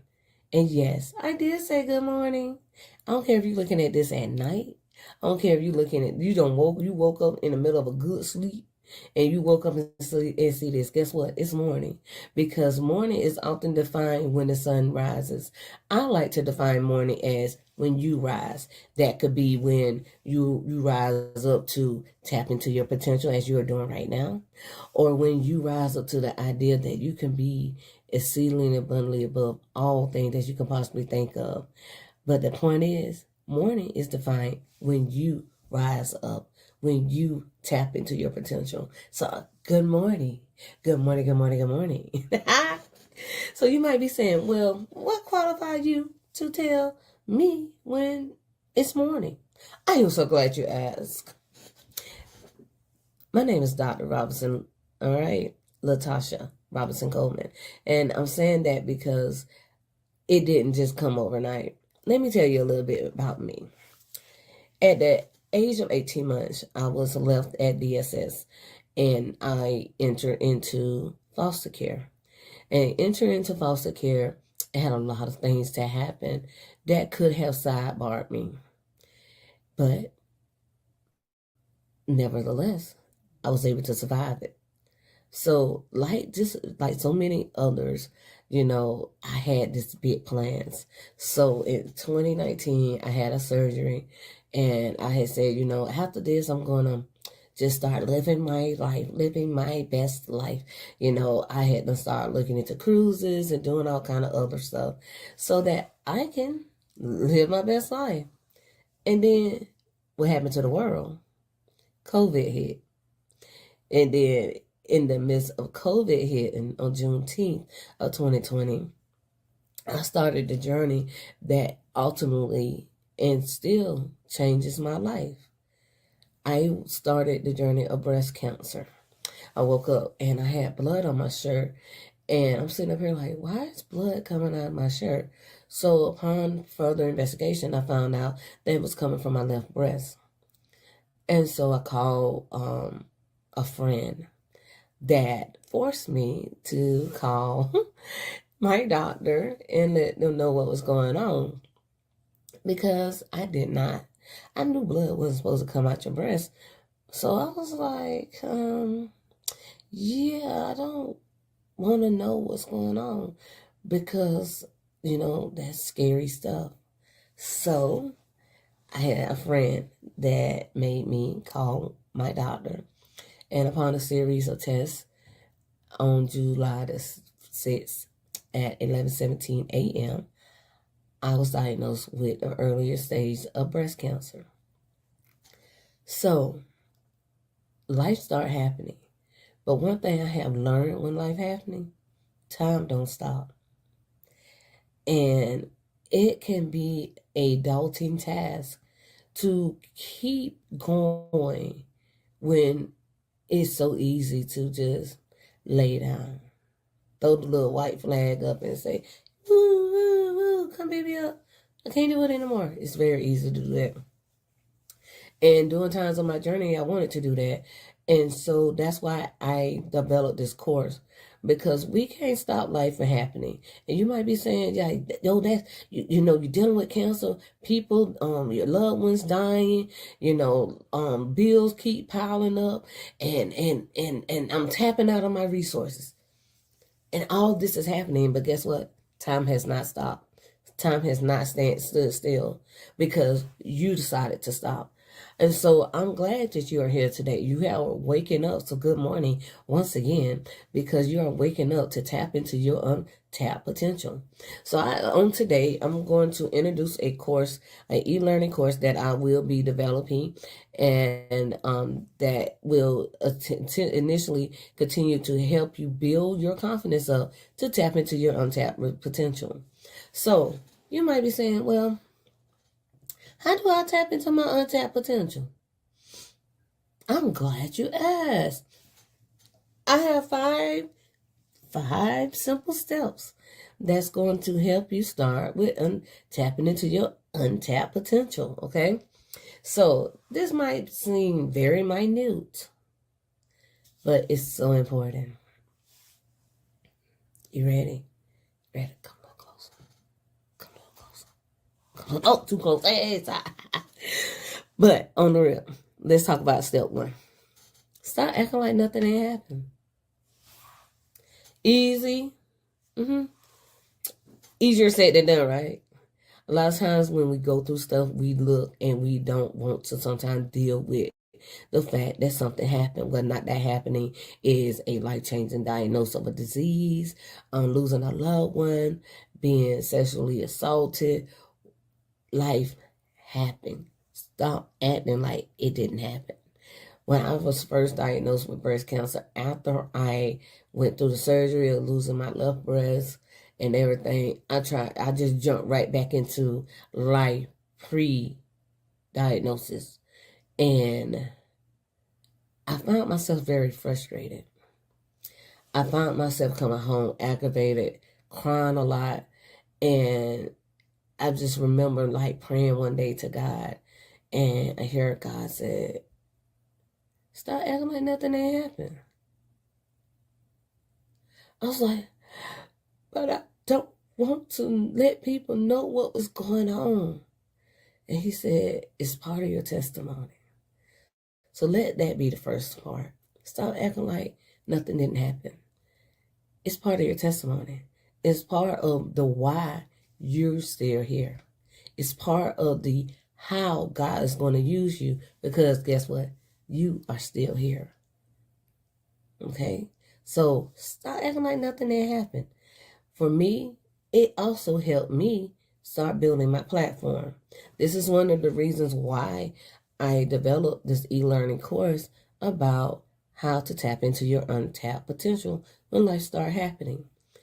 I met so many women on this journey that literally when the diagnosis of breast cancer came in, they just wanted to stop. They didn't want to do anything but focus on the cancer diagnosis and different things like that. And I'm not saying not to focus, but what I'm saying is don't stop living. You have to continue to live, continue to put forth our best effort in obtaining and doing our dream. And that the simple fact of the matter is that even though life is happening, once again, time doesn't stop. So let's implement it into our what's going on with us, so now we can start building a platform to be able to help educate, help bring awareness or anything to the cause of what you're going through. This is going to help you tap into your untapped potential. A lot of time they consider people brave that are willing to get out there and talk, because there's so many people who are going through things and they are silent because they are afraid. So tapping into your untapped potential means tap into those things that we may not want to deal with. But before we deal with that, let me caution you. It can be scary, okay? And it can force you to have to deal with some things that you may not want to deal with. But when you tap into your untapped potential, it's always worth it at the end, because it's going to lead to a greater level of healing. It's going to allow you to be able to talk and empower others with some of the same thing that you struggle with yourself. All right. So that's our first step. Our second step, you got to identify your resources. And by identifying your resources, I'm not just talking about your money that's in the bank. Okay, well, that's an important resource. Okay, I'm talking about more so your people that's around you. When you are going through and life is happening, it's important. Just as Moses, when Moses had gotten old, and he said he was, as he held his hands up, they was winning, but they realized like Moses had done got older and he needs some help, so they had people up there helping him hold his hands up. So why am I saying this? It's important to know who's around you and where their stances are in your life. Just as stated before in my testimony, I did not want to go to the doctor when I saw that I had a blood coming out of my nipple, but I had a form and a good foundation of a friend that said, no, I'm going to hold you accountable and I'm going to make sure you go to this doctor. Did I like her at the moment? No, I did not. I did not like her at the moment, but I love her because she forced me to go and start treatment to help get to this stage that I'm in right now, which is called remission. So, once again, stop acting like nothing had happened. Secondly, identify your resources. Identify the people that's around you, their place in your life. Also, identify what's inside you that you can utilize to help bring awareness. For me, I love to get help out. So when I got diagnosed with breast cancer, guess what? I also went and started working on me as a whole, because I knew I wanted to bring awareness, especially to people who look like me when it comes to breast cancer, and making sure that people are doing what they need to do to take care of themselves. Because guess what? We as women, a lot of times we put everybody before us. Our kids, the mama, the daddy, the dog. We put everybody before us and don't take care of us. So that has started building my foundation, because we, especially as African American women, are more prone to die because of this disease, because we do not want to do the steps that we need to do in order to help be ahead of it. Yes, early detection, they say all the time, early detection saves lives. That is not my statement. My statement is early detection can help elongate your life. All right, because at the end of the day, you might go through early detection and how you come out may not be the way somebody else come out. Somebody, even though they had early detection, because of what's going on, they might still succumb to the diseases or through what's going on, the side effects of the disease or from having the diseases. So it's important to first, make sure you understand early detection can save your life, but at the end of the day, it can help elongate your life. So you want to make sure you are here for the longest time period possible, and that you can continue to move forward. So it's important to know the resources, knowing those people that's around you that can help you, encourage you when you don't feel like going through. Then it's also good to know those resources that's within yourself that can help you in establishing and in tapping into your untapped potential. Knowing what you're good at, what you're passionate about, is going to help you. So that word resource is very broad, because it can mean so many different things. And taking this e-learning course, you're going to learn how to identify some of the resources within yourself and those that's also around you. Okay. Our third step is, what are your goals? And what's the outcome you see in those goals? A lot of times we put goals, I want to be a millionaire. I want this Bentley. I want this. I want that. And you have all these goals, but what's your plan to actually bring these goals to pass? You can't just have something. You can always just say stuff. Like, people say stuff all the time, and nothing ever happened. If that's what you want to do, this is not the e-learning course for you. But if you actually want to have attainable goals that you can have small victories that leads up to a greater victory, this is the course for you, because I'm going to show you how you make attainable goals. No, you can be a millionaire. But if you ain't learn how to save $10 and you up here talking about you're going to be a millionaire, you can be a millionaire for a few days, for a couple hours, for a couple minutes, and it don't sustain. My goal is to help you learn how to have a sustainable wealth that's going to outlive you. Okay? So, what are your goals? You identify those goals. That's also going to be part of your resources. When you tap into your resources that's within yourself and that's around you, then guess what? It's going to help you then to identify the goals that you need to set. All right? Next, what are you willing to sacrifice? A lot of times we'll go through and we say we want all this stuff. Like I said, once again, using this first scenario, I want to be a millionaire.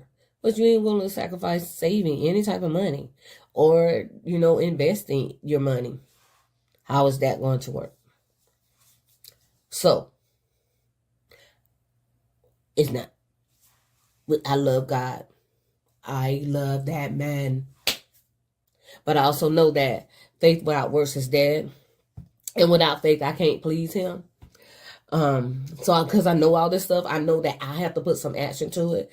And so what are you willing to sacrifice? Dr. Tabitha Russell taught a class at my church, at our church, at the beginning of the year. And one of the words that she gave me that I have really been utilizing is called delayed gratification. And that means I might not be able to go and do all the exciting things I want to do right now. But if I sacrifice now, it's just a delay. It's not a denial. So what are you willing to sacrifice to have these goals attainable? And then with your small victories, it can be things that to reward yourself that would lead up to actually from the benefits. So it could be, hey, I'm going to start saving $100 a month. If I want to be a millionaire, first I'm going to learn how to be a good thousandaire. Or I'm going to be a good $10 a year. $10 a year is a person, right? Sometimes just take a little $10. But if you keep being so constant and consistent with saving that $10, that $10 is going to build up, okay? So if you take the whole, it's 52 weeks, right? And you say every day, every week, I'm going to say $10. At the end of the year, you'll have $520. So delayed gratification, little steps by steps. And then at the end of the year, you can say, okay, I saved $520. This is what I'm going to do with it. It might be a stock that you want to invest in. It might be something that you want to do. But guess what? It's going to be a benefit to help you build upon what you already have saved. Okay?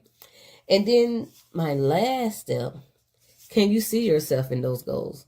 A lot of times we talk a big talk, but because of lack of confidence or lack of resources or just doing things and following along the crowd, we can't actually see ourselves in what we just we just said, hey, I want to do this, I want to do that, I want to be a thousandaire, I want to be a millionaire, I want to be a billionaire, but you really can't see yourself in that.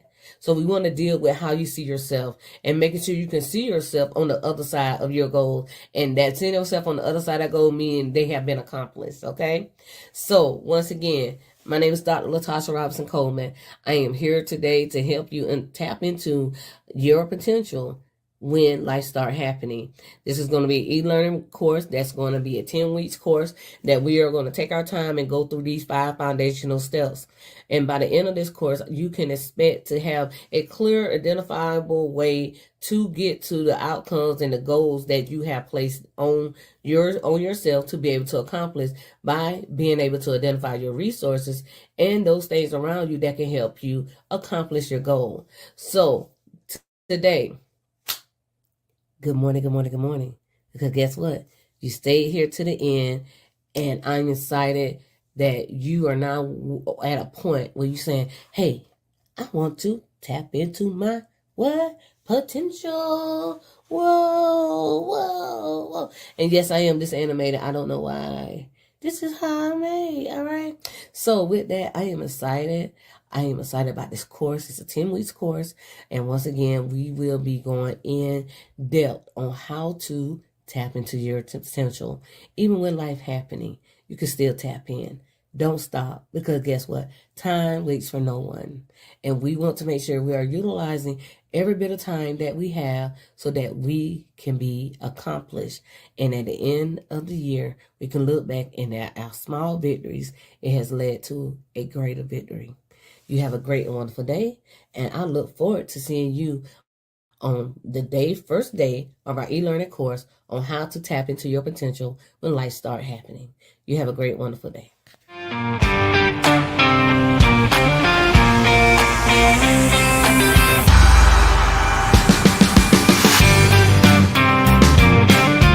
Hello, I am Dr. Patricia T. Gilchrist, ordained minister, retired educator, author, poet, motivational speaker with a transformational message.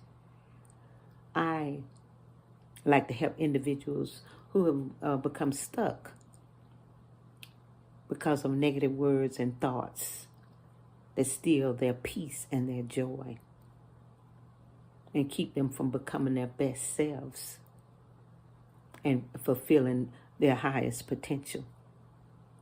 And so today I am talking about your success is in your mouth. Your success is in your mouth. But you say it another way.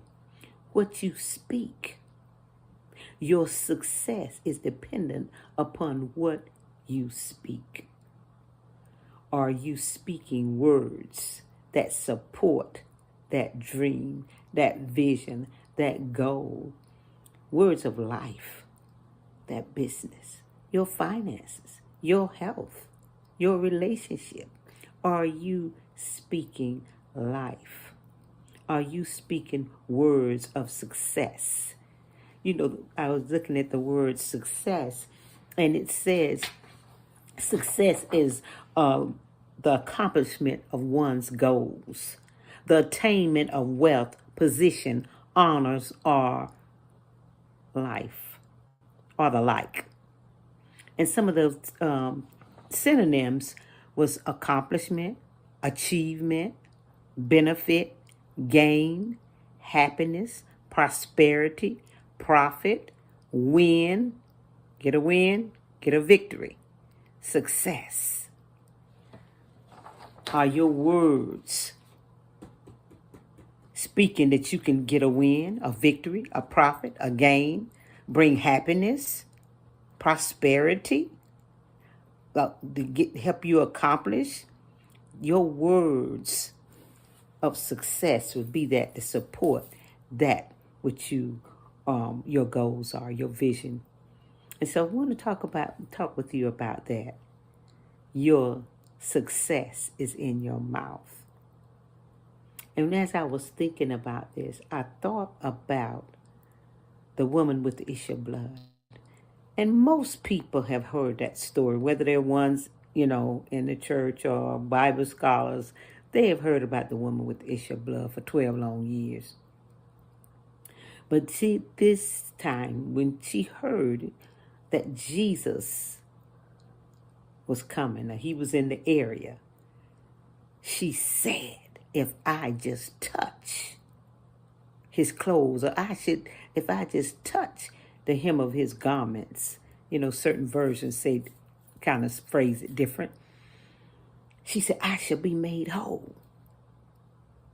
Now, most people, if they'd have heard us say that, they were like, girl, no way you getting to Jesus. Do you see all those people around him? But she had in her mind, today is my day, and I'm speaking it. If I but touch his clothes, if I but touch the hem of his garment, I will be made whole. Now, one version, it says she thought within herself, if I just touch the hem of his garments, I shall be made whole. A lot of times, most times we think about things first. We ponder, we meditate on it before we actually speak it. We thinking about it. It gets in our heart and then we begin to say it. I believe she thought about it. She was thinking about it. When she heard Jesus was going to be in the area he was coming through, she began to think about it. And she was bold enough to say, if I just touched the hem of his garment. Success was in her mouth. Success for her health. To be successful, to accomplish that. Good health. To be restored back to her health. And she was made whole. When she touched the hem of his garment, she was made whole of that plague. She said it. Faith without works is dead. So she said it and she moved forward in doing just what she said. And she was successful. Her success was in her mouth. Is our success in our mouth today? I thought about Abraham. When God told him to go and sacrifice his son, Isaac. And he was obedient. He took two of the men and he's with him and Isaac. And as they got to the place where saw afar off where he was supposed to go and do the sacrifice, he told the two guys, the two men, he said, you all stay here. We are going and we're going to come again. He spoke it.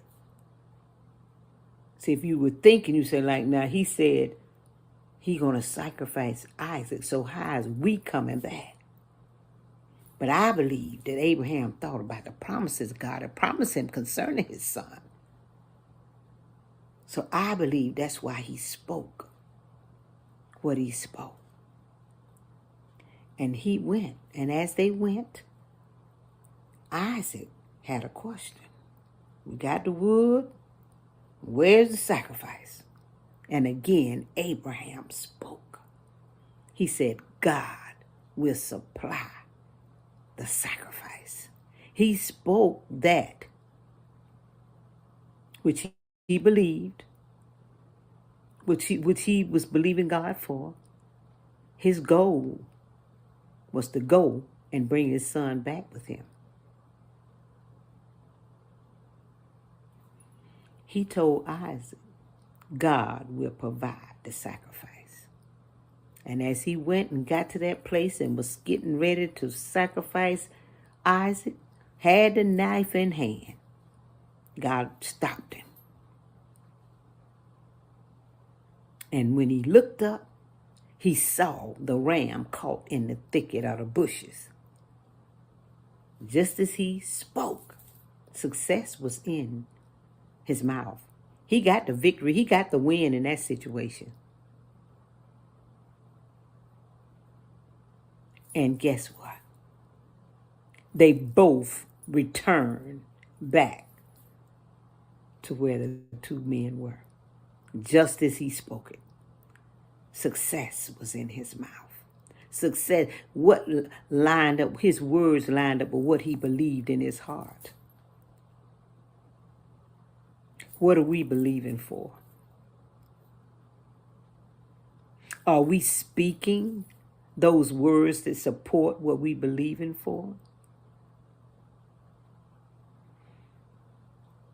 I believe, one thing I like to say is, and I know a lot of times we speak, especially when it comes according to money and resources, we find ourselves speaking what we see instead of speaking what we believe, of that which we desire. And we desire more resources, more money coming in our hand. We can't say, well, I'm broke, so off to work I go. No, I refuse to say I'm broke. Instead, I say I'm rich because I believe in the word. Now, you can say it for whatever reason you say you're rich, but I say I'm rich because God I'm a joiner with Christ, and he's given all things to Christ. So all things are mine. I'm rich. Do I have all the full inheritance in my hand now? No, but I'm rich. I refuse to say anything otherwise. Success is in my mouth. The Bible says, don't despise small beginnings. Oh my. You know how sometimes the rain is? It starts off with a few drops, a little trickle, a mist, a little light shower, and then all of a sudden just the sky open up and it just pours down. Well, I believe as we speak that which we believe, our goals, our plans, our visions, I believe that we begin to see the manifestation. We don't always get all of it right then. We can't even handle it. He might have to gradually. And sometimes he does it suddenly and does it all at once. But it's up to us. Our job is to speak life because our success, I believe, how successful we are is based a lot on what we are saying. When I was praying about my student loans, I've been back to school several times, and I did have student loans left, and I, and they accrue interest. And so anyway, I prayed about it. It was one of the things I prayed. And when I prayed about it, say believe you receive when you pray. And so I believed I received that I had a zero balance with Department of Education. So I refuse to say anything else. But I have a zero balance with Department of Education. And they were saying, Bubba was saying, no, we are not going to approve it. It just seemed like it was dead in the water. But I did not look at that. I didn't know how God was going to do it. I just believed I received when I prayed. So I continued to say, no matter what they said in the news, I continued to say I have a zero balance with Department of Education. It was about 3 years of me consistently, 4, I lost count. But whenever I thought about it, I said, I have a zero balance with Department of Education. And in August of 2023, on a Sunday, I happened to see an email that said that my student loans were paid in full. Oh my, what a shout. What a shout. Oh my success was in my mouth. I said it, I spoke it, just like the woman with the issue of blood spoke what she was believing for, just like Abraham spoke what he was believing for. That's exactly what I did. We can do that. Success can be in our mouth by speaking life, by speaking words of life. I think it starts with how we're thinking. And if we're thinking right, we're thinking life, I believe we're speaking. Now, we don't always get it right. I don't always get it right. Sometimes I find myself saying, and I have to change that. If it doesn't line up with what I'm believing, once I hear myself say it, it's like warning signs come on. And like, oh no, let me change that. I denounce that if it doesn't line up with my goal, with my dream, with my vision, what I'm believing for. I denounce it, and then I speak what I'm believing for. Will you have success in your mouth tonight? I say start off by learning, by making it a habit to speak life. You start off by practicing. And when you practice something, you practice doing what you need to do to meet that goal. And anytime you miss it, Okay? You may miss it. You may spoke something that you didn't need to speak over that vision or that goal or that plan or that business or your finances or your relationship. But don't let that deter you. When you hear yourself speaking it, denounce it, and then speak what you want. And I believe as you constantly practice that, you'll be more sensitive to when you're not speaking words of success. And then you'll quickly denounce it and speak life. I think as we practice that, our ears will become more sensitive. They become more attuned to what we're speaking. And when it doesn't sound, it doesn't line up with what we are believing or dreaming for, or want or desire, that it'll get our attention. And we'll be mindful. We'll change what we're saying. We'll change. And I believe as we practice it, we will be successful with our words. That we'll have success in our mouth much more than we will have death. Because we say death and life is in the power of the tongue. And we shall eat the fruit therewith. So whether it's good fruit or bad fruit, say if it's to be, it's up to me. If it's to be, it's up to me. We are created in God's image. He spoke. He said, let there be light, and there was a light.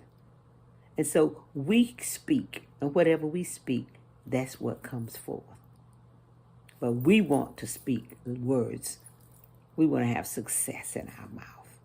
We want to speak those words of life. We want to speak those words to support our dreams, our visions, our desires, our prayers.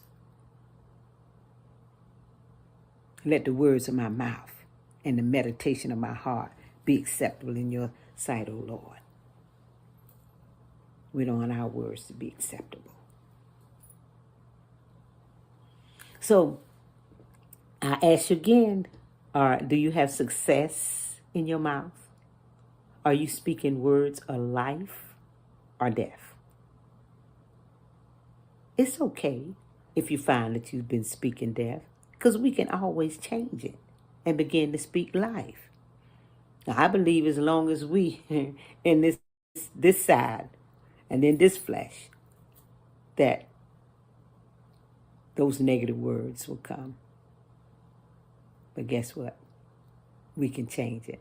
There's hope. All we have to do is speak life.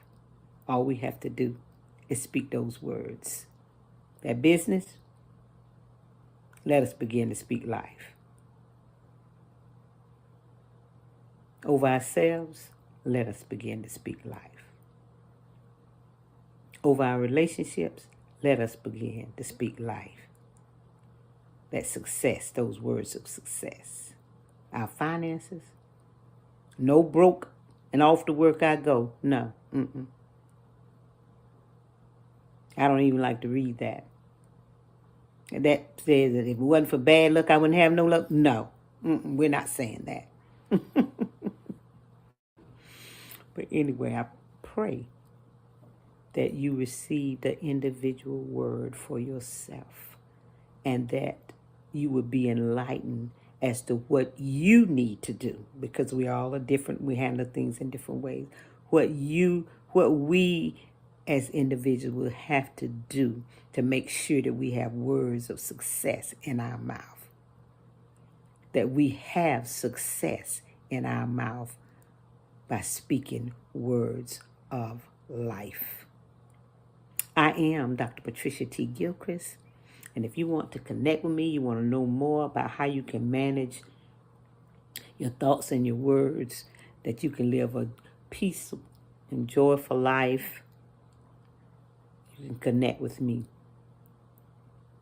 at patg723@gmail.com, patriciatgilchrist.com, or Patricia Gilchrist on social media. God bless. And thank you.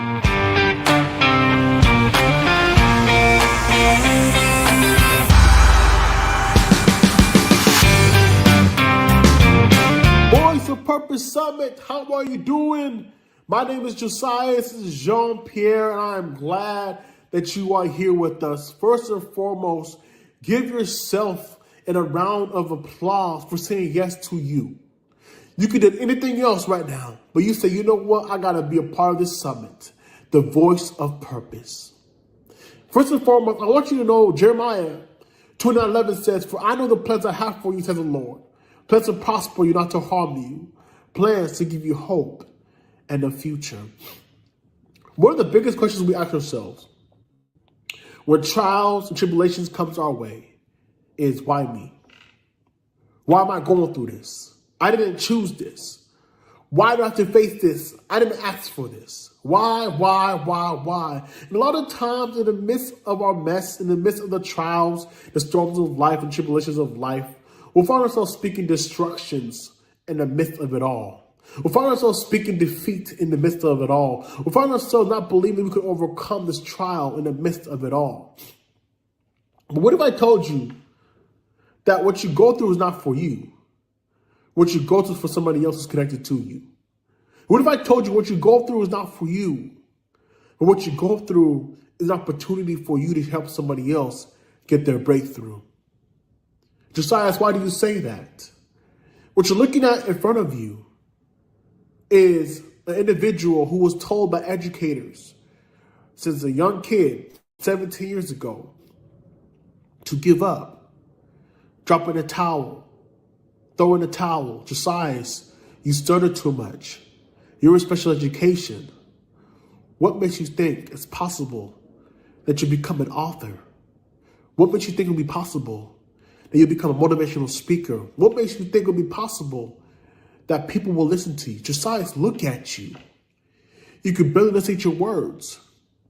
Josiah, look at you.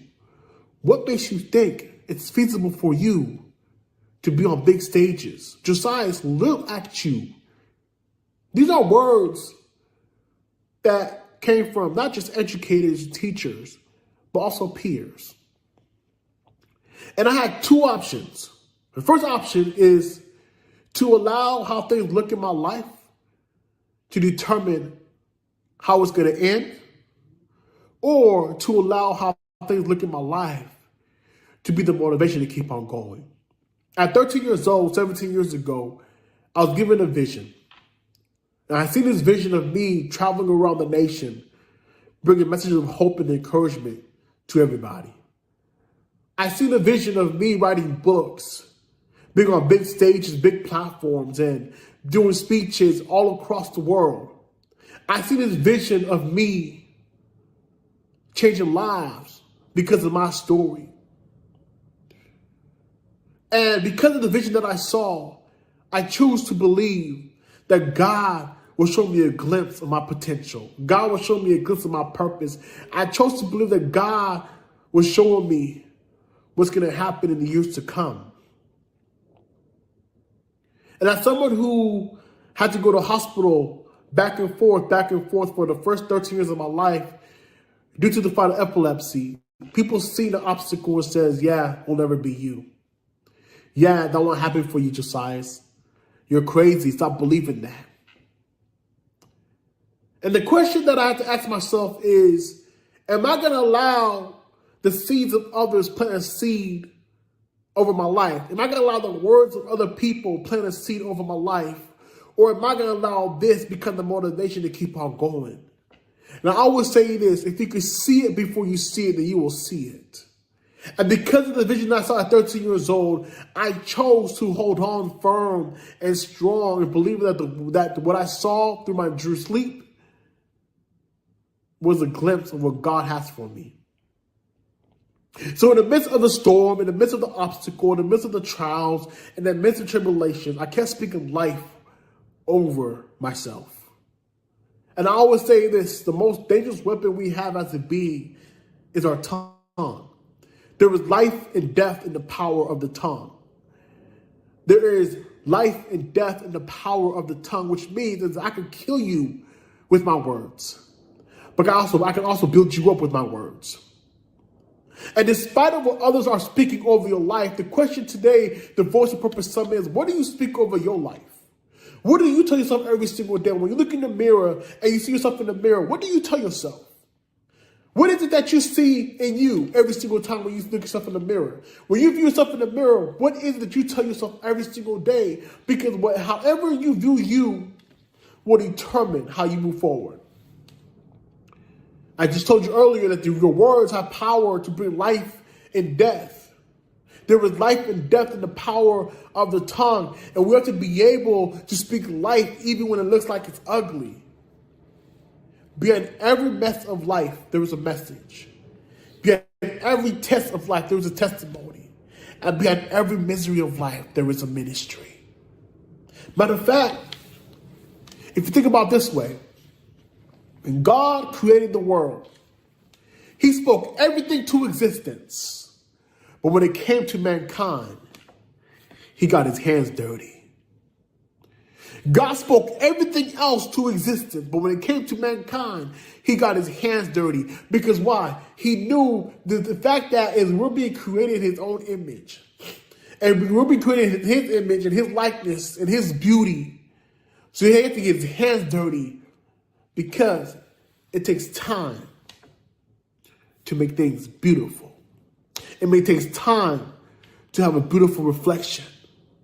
And when God created you, he didn't see an accident. He didn't see a mistake. He said it was good.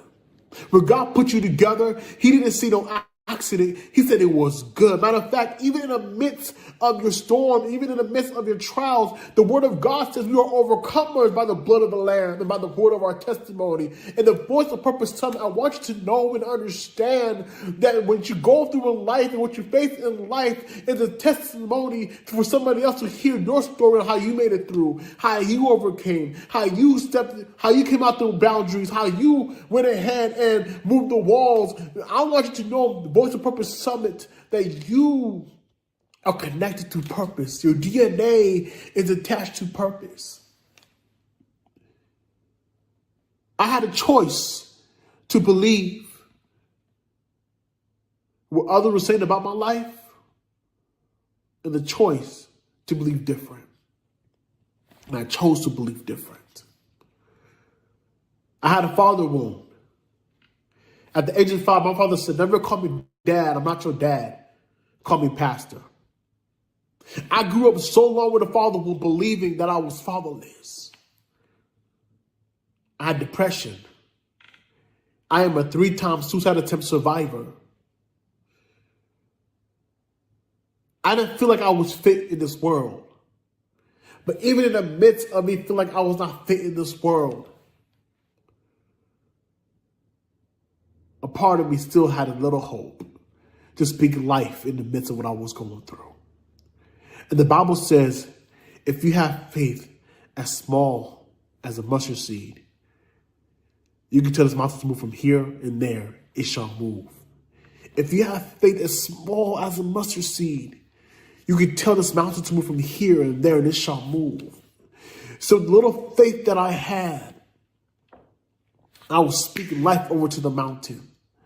And there were some things in my life I said, you have to flee. You got to go. There were some things in my life I had to say, you know what? You have no place here for me. You have no room here for me. Matter of fact, you're not part of my story. You got to flee. You got to go. The Bible says if you rebuke the enemy, he shall flee. And I have to rebuke everything that was not part of God. The Voice of Purpose Summit. What are you speaking over your life? What are you declaring over your life? What are the seeds that you are planting over your life? Because there was life and death in the power of the tongue. And as a 3-time suicide attempt survivor, I'm a miracle. I now travel across the nation telling people you're born on purpose, for a purpose. And with a purpose, nothing about you is an accident.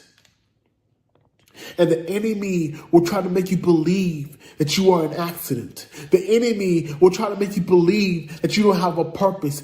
The enemy will try to make you believe that you don't have potential. The enemy will try to make you believe that you don't have any purpose in this world.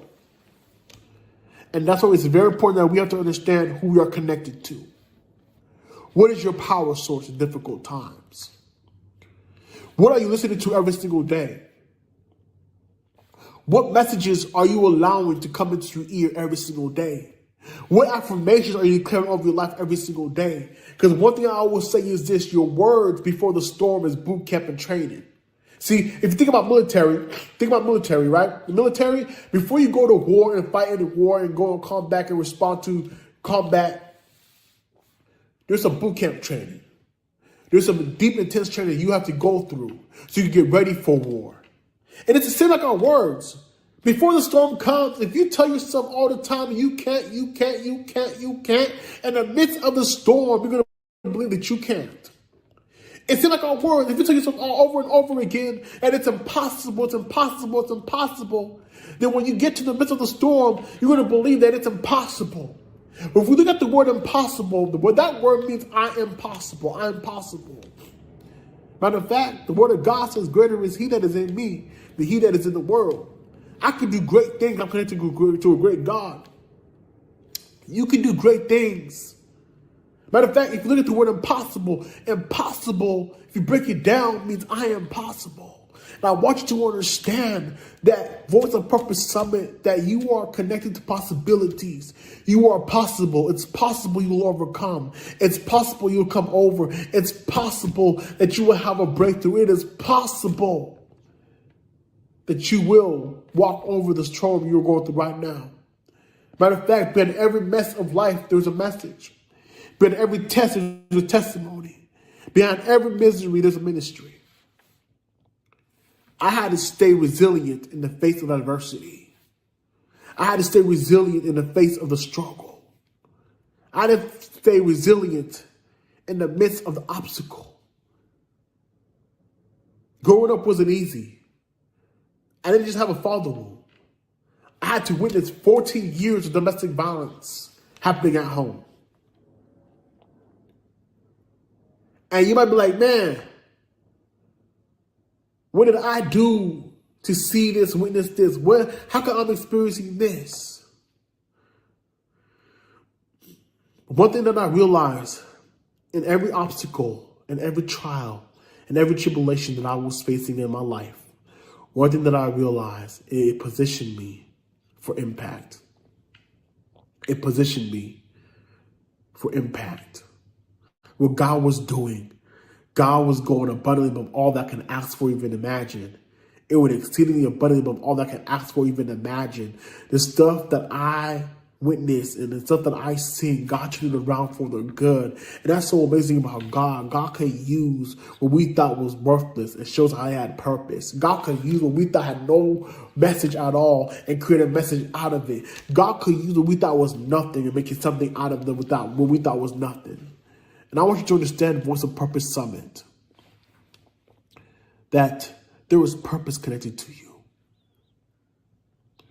At 23 years old, I launched my first book called The Power of Your Words, and how the words you speak will determine what you believe about yourself, the mindset that you have, and also what you'll leave behind. But who would have thought that that first book that I wrote almost hit Amazon's #1 bestseller?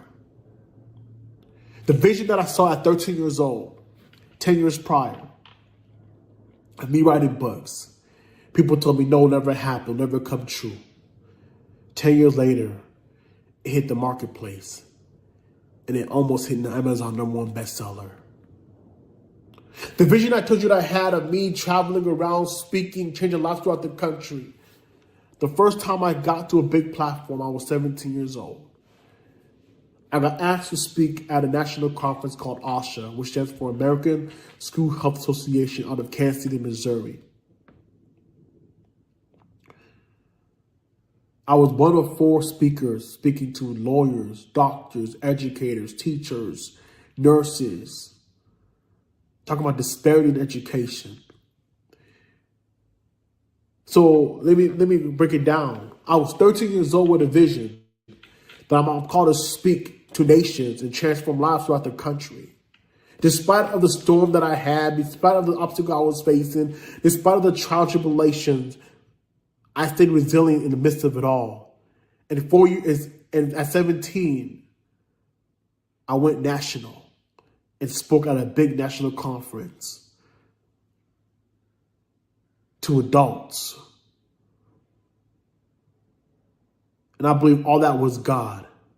But I also believe it was because I was speaking life in the midst of my circumstance. I was speaking life in the midst of my obstacles. That I did not allow how things looked to determine where I was going to go, but I let how things look become my motivation to keep on going. You have to allow how things look in your life become your fuel to say, you know what, I'm not going to settle for this. I'm going to keep on going. I understand your legacy is counting on you. Someone's looking at you, and you cannot give up and you cannot quit. That's why it's very important that we understand the words you speak has power. At 17 years old, I did not only speak at a national conference in Kansas City, Missouri, but also was a keynote speaker here for the 20th year anniversary for the city of SeaTac in Washington State. It was the city's 20th year anniversary, and I was asked to be the keynote speaker for their anniversary. I didn't look for this. It came my way. I didn't ask for this. It came my way. And I said yes. At 17 years old was 2 big milestones of me speaking at big stages at 17 years old. At 17 years old was 2 big milestones. So the people who said I will never be able to speak, become a motivational speaker, empower lives are the same people who I sit and teach and educate and empower today. The same people who said, Josiah, you will never amount to anything, give up, are the same people who are in my classes today. I'm educating them, teaching them how to be resilient in the midst of the storm. I'm educating them, teaching them how to stay strong in the midst of the obstacle.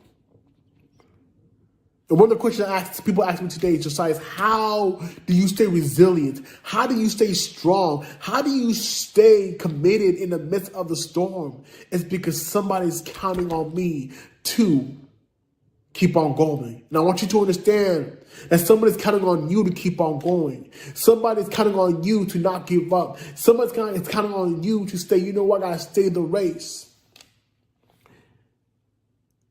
At 25 years old, I released my second book. What is your why behind the drive? Talks about what motivates you. What's the reason why you do what you do? What's the reason why you get up every single day, you do what you do? What's your fuel to say, you know, I have to keep on going no matter what? The Voice of Purpose Summit, I need you to understand that if your why is not big and it doesn't make you cry, your why is not big enough. If your why don't make you cry, your why is not big enough. Voice of Purpose Summit, I want you to understand that everything you go through creates a why behind it. I had to face depression and go to 3-time suicide attempt. I'm a 3-time suicide attempt survivor. Now my audience I speak to and I connect to are people who are battling depression. I had to go through the father wound stage because now my audience I'm dealing with are kids who are fatherless, who don't understand how to keep on going in difficult times. I had to be diagnosed with epilepsy. So now my audience are people who have disabilities who believe they're here for an accident. And I'm here to tell them, look, you are here for a purpose. Don't give up. Hang in there. Keep on going. You got this. Voice of Purpose Summit, I want you to know, despite of the obstacles you face in your life, despite of the trials you face in your life, despite of the tribulations you face in your life, you got this. You got to keep on going. You got to keep hanging in there. There is fire in you, and someone's counting on you to say, I cannot give up. I cannot quit. What is your why behind the drive? The Voice of Purpose Summit. Change your words. You can change your world. Later on, I released my third book called Our Cry for Justice. And this is a book that came out in 2020 in the face of the pandemic and civil unrest. And that book hit Amazon's #1 bestseller in multiple categories. But who would have thought that would be the book that would get me to state capitals, that would get me to speak in government buildings, government agencies. Who would have thought that that book will create me to speak in city governments and city halls and throughout the nation, impacting life throughout the nation, talking about really justice. The Voice of Purpose Summit. Say yes and trust God with the rest. My fourth book is a collaboration book called Come Back from Betrayal. It's a story about people who got betrayed and how now they're making impacts in the fields of work that they're in. Not just in their region, in their city, but also nationally. My fifth book is called My Hurt Taught Me, but My Pain Motivated Me. And that book is really about my life story and how I got to where I'm at today. Voice of Purpose Summit, I want you to understand, you are born on purpose, for a purpose, and with a purpose. And in spite of the obstacle that you're in, the mess of your life could create a message. The test of life creates a testimony. And the miseries of life creates a ministry. And remember, Jeremiah 29:11, for I know the plans I have for you, says the Lord, plans to prosper you, not to harm you. And remember, when God created you, he got his hands dirty because you meant that much. He didn't speak you into existence. He put his work in and made you in his likeness and his purpose. I understand. When you breathe in, that's potential. When you breathe out, that's purpose. You have potential and you have purpose. Voice of the Purpose Summit. Know and know this. You're not an accident. Greater is he that is in you than he that is in the world.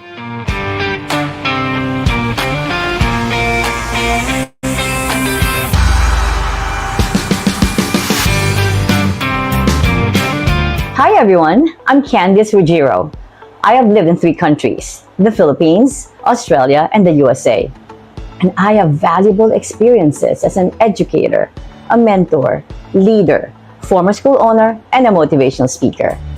I hold 2 master's degrees, which I acquired both from New York, one in education and the other one in educational leadership.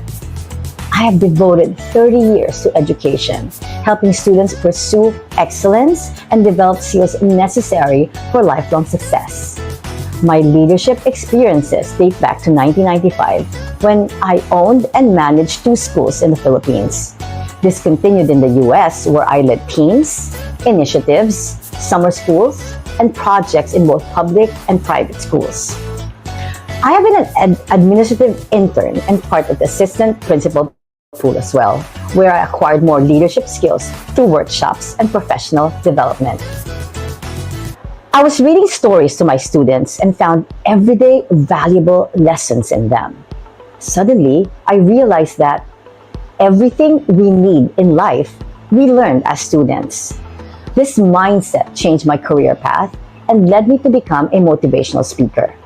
I have inspired students, their families, teachers, and community members, and would like to inspire and impact more lives through my thoughts, ideas, words, and action as a speaker. So thank you for having me today. I'm very excited to share my lessons with you. Our daily experiences are full of challenges, defeats, and hardships that can contribute to poor self-concept, negative self-confidence, affecting our personal, professional, and social interactions, as well as our activities. A quote from Elizabeth Kubler-Ross says, "The most beautiful people I've known are those who have known trials, struggles, and loss and have found their way out of the depths." This strengthens the idea that we can use these valuable experiences to reach our highest potential, which may lead us to happiness and success. In my speaking engagement today, I want to invite all of you on a journey of self-discovery to help you realize that the answers to our fears, worries, defeats, and challenges are simply within us. We learned it in our homes, our school, our families, and the communities we live in. Today, I'll be sharing with you one important lesson that I have learned, that we can turn to our strengths and skills to navigate the world around us. You can be working in an office, work in a school, have your own business, You might want to write a book or become an influencer on social media, perhaps enter the digital market.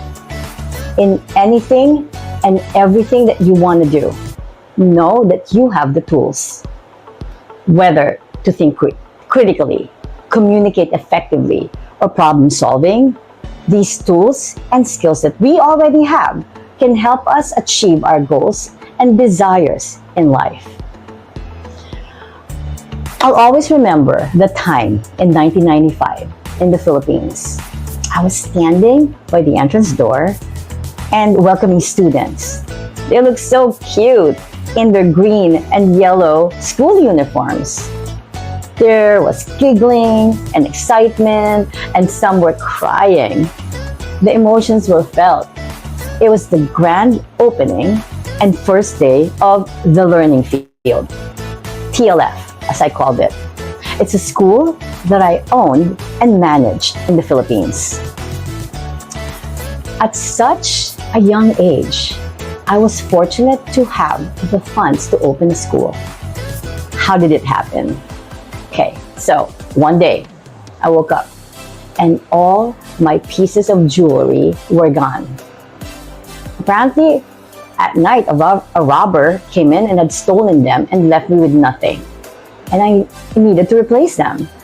So I was introduced to a wholesale jeweler. She showed me a bag full of all kinds and types of jewelries. So I purchased some. And at the same time, she invited me to sell for her. I was able to sell and offer it to my friends at a rapid pace. And in a short time, I sold the jewelries to my family, my friends, and workmates. I even got someone from a few companies to sell for me, and they just added a percentage of their profit. Of my profit, I was earning a lot of money. I knew being in the jewelry business was lucrative and profitable, but still, I love being a teacher. So I decided to open my school from the profit of my jewelry business. In 6 months, I had enough money to set up a school. I bought a big house, which I converted into a school, bought a vehicle to serve as a school van, hired contractors. I purchased school furniture and supplies. I also hired 2 extra teachers. I purchased a curriculum from the US. I was busy setting up the school while my agents continued selling the jewelries for me. While other women might be enjoying life, partying, and perhaps figuring out what they want to do out of life, I was a school owner, director, and entrepreneur at the age of 24. There were a lot of things to do in running a school. I was multitasking in all aspects and all levels. I dealt with the construction workers. I wrote the school's vision, its mission, policies, and curriculum, adapted the curriculum. Using my simple skills on the computer, I designed my logo, flyers, and banners. I even went around the community hanging up the banners. I handled the hiring of teachers, my assistants, and drivers for my school bus. I trained the teachers as well. The year after, my enrollment quadrupled. And in my 3rd year, I was able to open another branch in another community.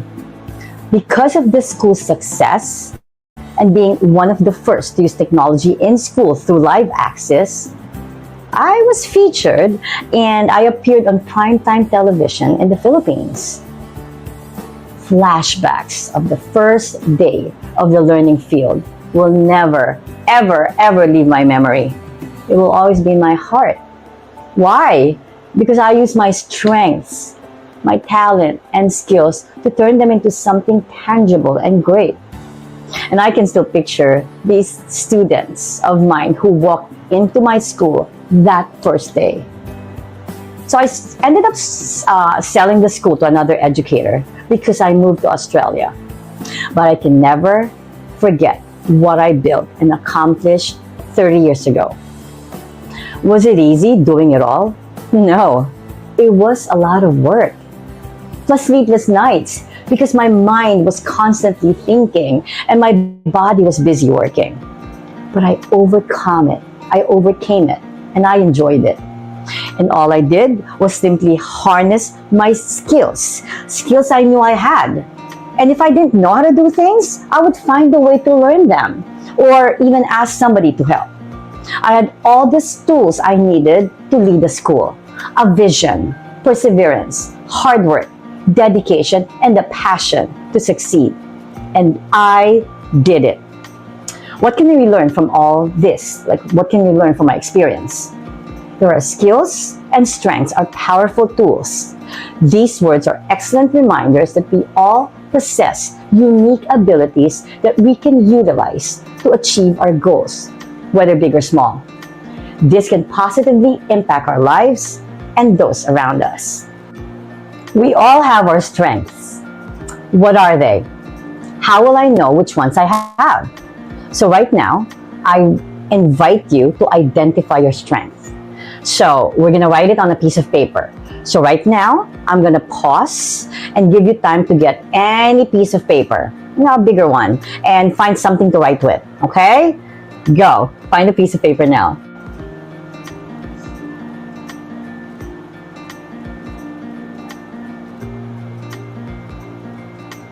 All right, so do you have your paper? Yeah, and something to write with?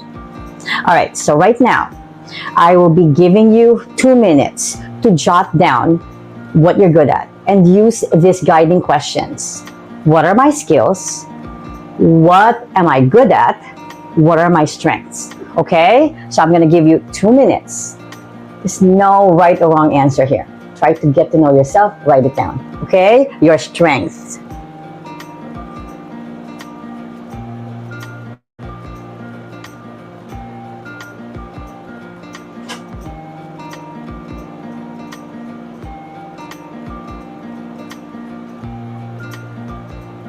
Something personal, or it could be your strength and skills at work. Anything. What are you good at?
All right, you have the last 30 seconds to finalize your notes.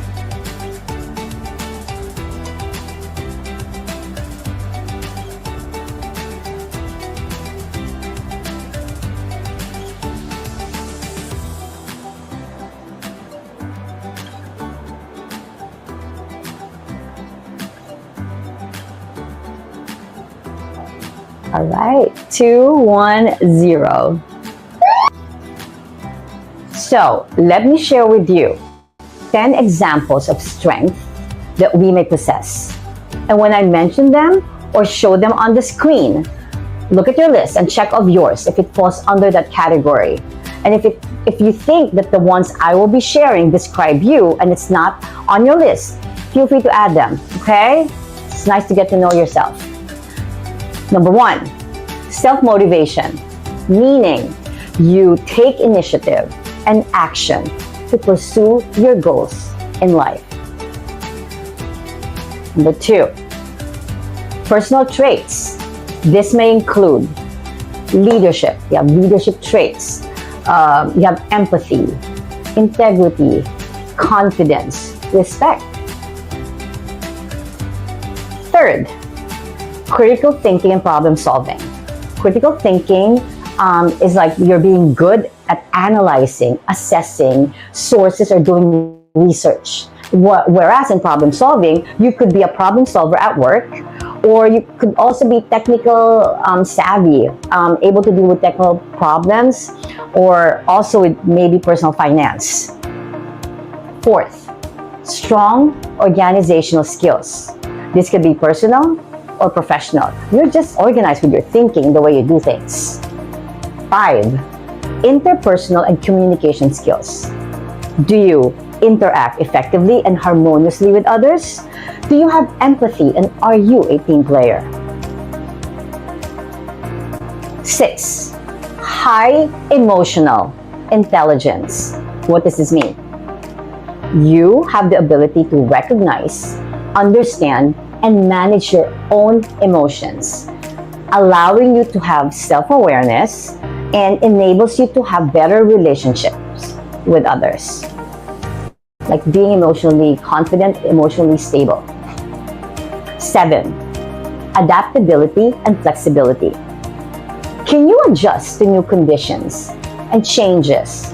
And are you ready to thrive no matter what circumstances there are? 8, decision-making ability. Are you able to choose the best course of action from various options given to you? 9, resilience. Do you have the ability to bounce back from setbacks, problems, defeats, challenges, and keep going? 10, technical skills. This can include having coding proficiency or patient care knowledge, or just being tech savvy in everything that you do, being technical. So look closely at the things you have written down and start thinking of where, how, and when you can use them to gain happiness and success in your life. Never say that you can't do anything in life, because these strengths and skills that you wrote down, you already have them. Those are innate ones. You simply need to identify, which you did, but harness them as well. And if you struggle to know your strength, discover your personality, look for patterns, and keep an open mind. Or don't be afraid to ask people that you trust and respect to tell you what you're best at. Okay, so now that you have identified your strengths, there are some ways to improve them, and I'm here to share them with you. Number 1, focus on the positive. Stay away from negativity. This could be a negative situation or people in your life. No, just be positive. 2, practice. Practice, practice, practice. Join trainings, workshops, classes to maintain and develop those skills. 3, get experience. Make sure you apply for a job that will give you hands-on experience for you to utilize and maintain and practice those skills. 4, find learning opportunities at work. You can volunteer or attend voluntary professional development, or even training, or subscribe to a magazine that will give you information about that. 5, be open to feedback and suggestions. Don't feel bad if you receive negative feedback from your supervisor. As long as the feedback is constructive, then welcome it with an open mind and an open heart. 6, learn from others. Collaborate, share ideas, and communicate. Find like-minded individuals that you can work with. 7, take on a new challenge. Keep trying new things. Be open to new ideas. Be a risk taker. Why are these important? Because by focusing on our skills and using them to our advantage, we can unlock our full potential and accomplish great things. So let me close this talk and lesson with one of my favorite quotes from the story Peter Pan. The moment you doubt that you can fly, you cease forever to be able to do it. So don't forget, turn to your strengths and skills to navigate the world around you.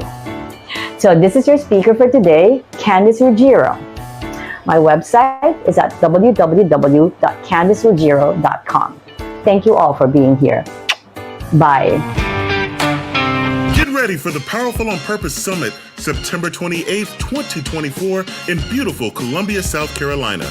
This is your opportunity to hear incredible speakers who have already conquered adversity and turning their setbacks into monumental triumphs. Prepare to be inspired, motivated, and empowered. Surround yourself with like-minded individuals who share your passion for personal growth and development. Network, connect, and build lifelong relationships with people who support and encourage you on your journey. Don't miss out on an incredible opportunity to change your life, September 28th, 2024.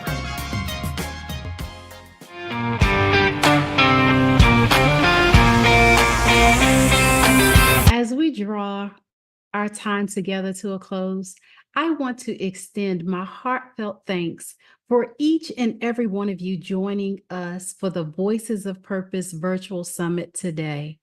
Your presence, engagement, and your passion have made this event truly special.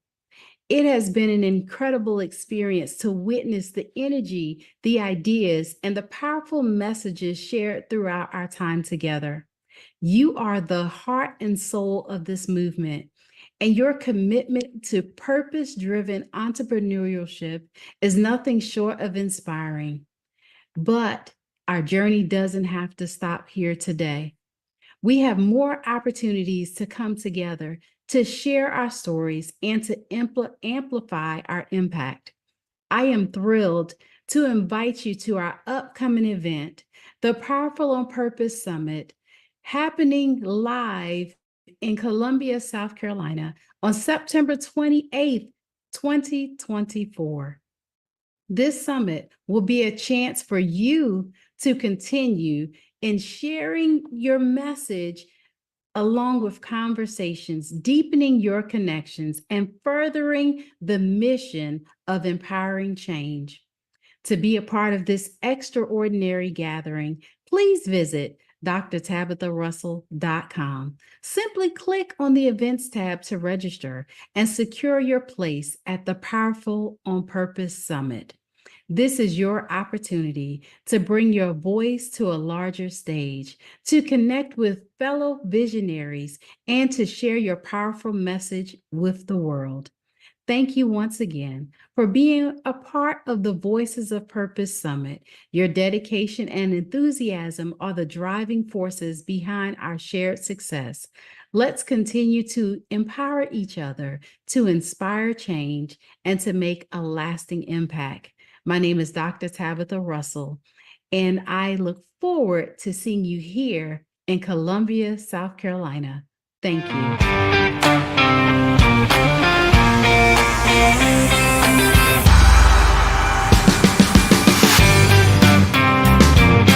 You may write me down in history with your bitter, twisted lies. You may trod me in the very dirt, but still, like dust, I'll rise. Does my sassiness upset you? Why are you beset with gloom? 'Cause I walk like I've got oil wells pumping in my living room? Just like moons and like suns, with the certainty of tides. Just like hopes springing high, still I'll rise. Did you want to see me broken, bowed head and lowered eyes? Shoulders falling down like teardrops, weakened by my soulful cries? Does my haughtiness offend you? Don't you take it awful hard, 'cause I laugh like I've got gold mines digging in my own backyard. You may shoot me with your words. You may cut me with your eyes.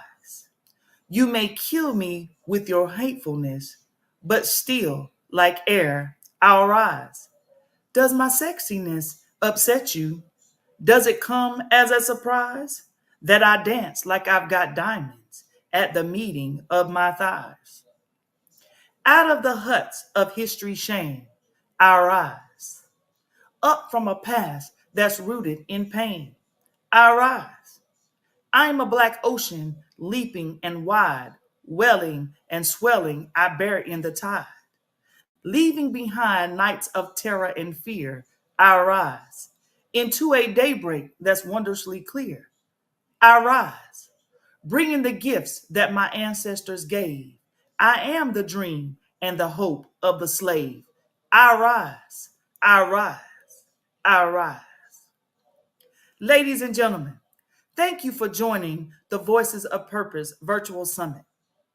My name is Erica Turner, CEO and founder of Erica R. Turner Executive Coaching and Leadership Development, LLC.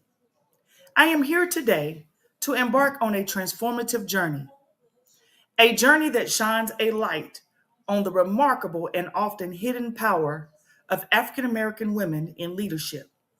Welcome to the Unveiling the Unseen, the Invisible Strength of African American Women in Leadership. In this video, I want to explore the unique challenges faced by African American women in leadership positions, and also how they overcome adversity to making their mark in a world that often fails to see their strength and potential. As we recognize the contributions of the unsung heroines who defied societal expectations and fought against the odds, we uncover the incredible leadership qualities they possess and forge through the crucible of adversity and discrimination. In a society that has often overlooked their contributions, it is time to recognize the unwavering determination, resilience, and brilliance of African American women who have shaped history, shattered barriers, and paved the way for progress. Their strength, though invisible to many, has been the driving force behind monumental achievements and social change. In her poem, Still I Rise, Maya Angelou is speaking to her audience of oppressors about how she overcame racism, criticism, sexism, and personal obstacles in her life with pride and grace. The main symbol throughout the poem is that rising dust. For dust to rise, it must be unsettled from the ground in some way, and then form a dust cloud.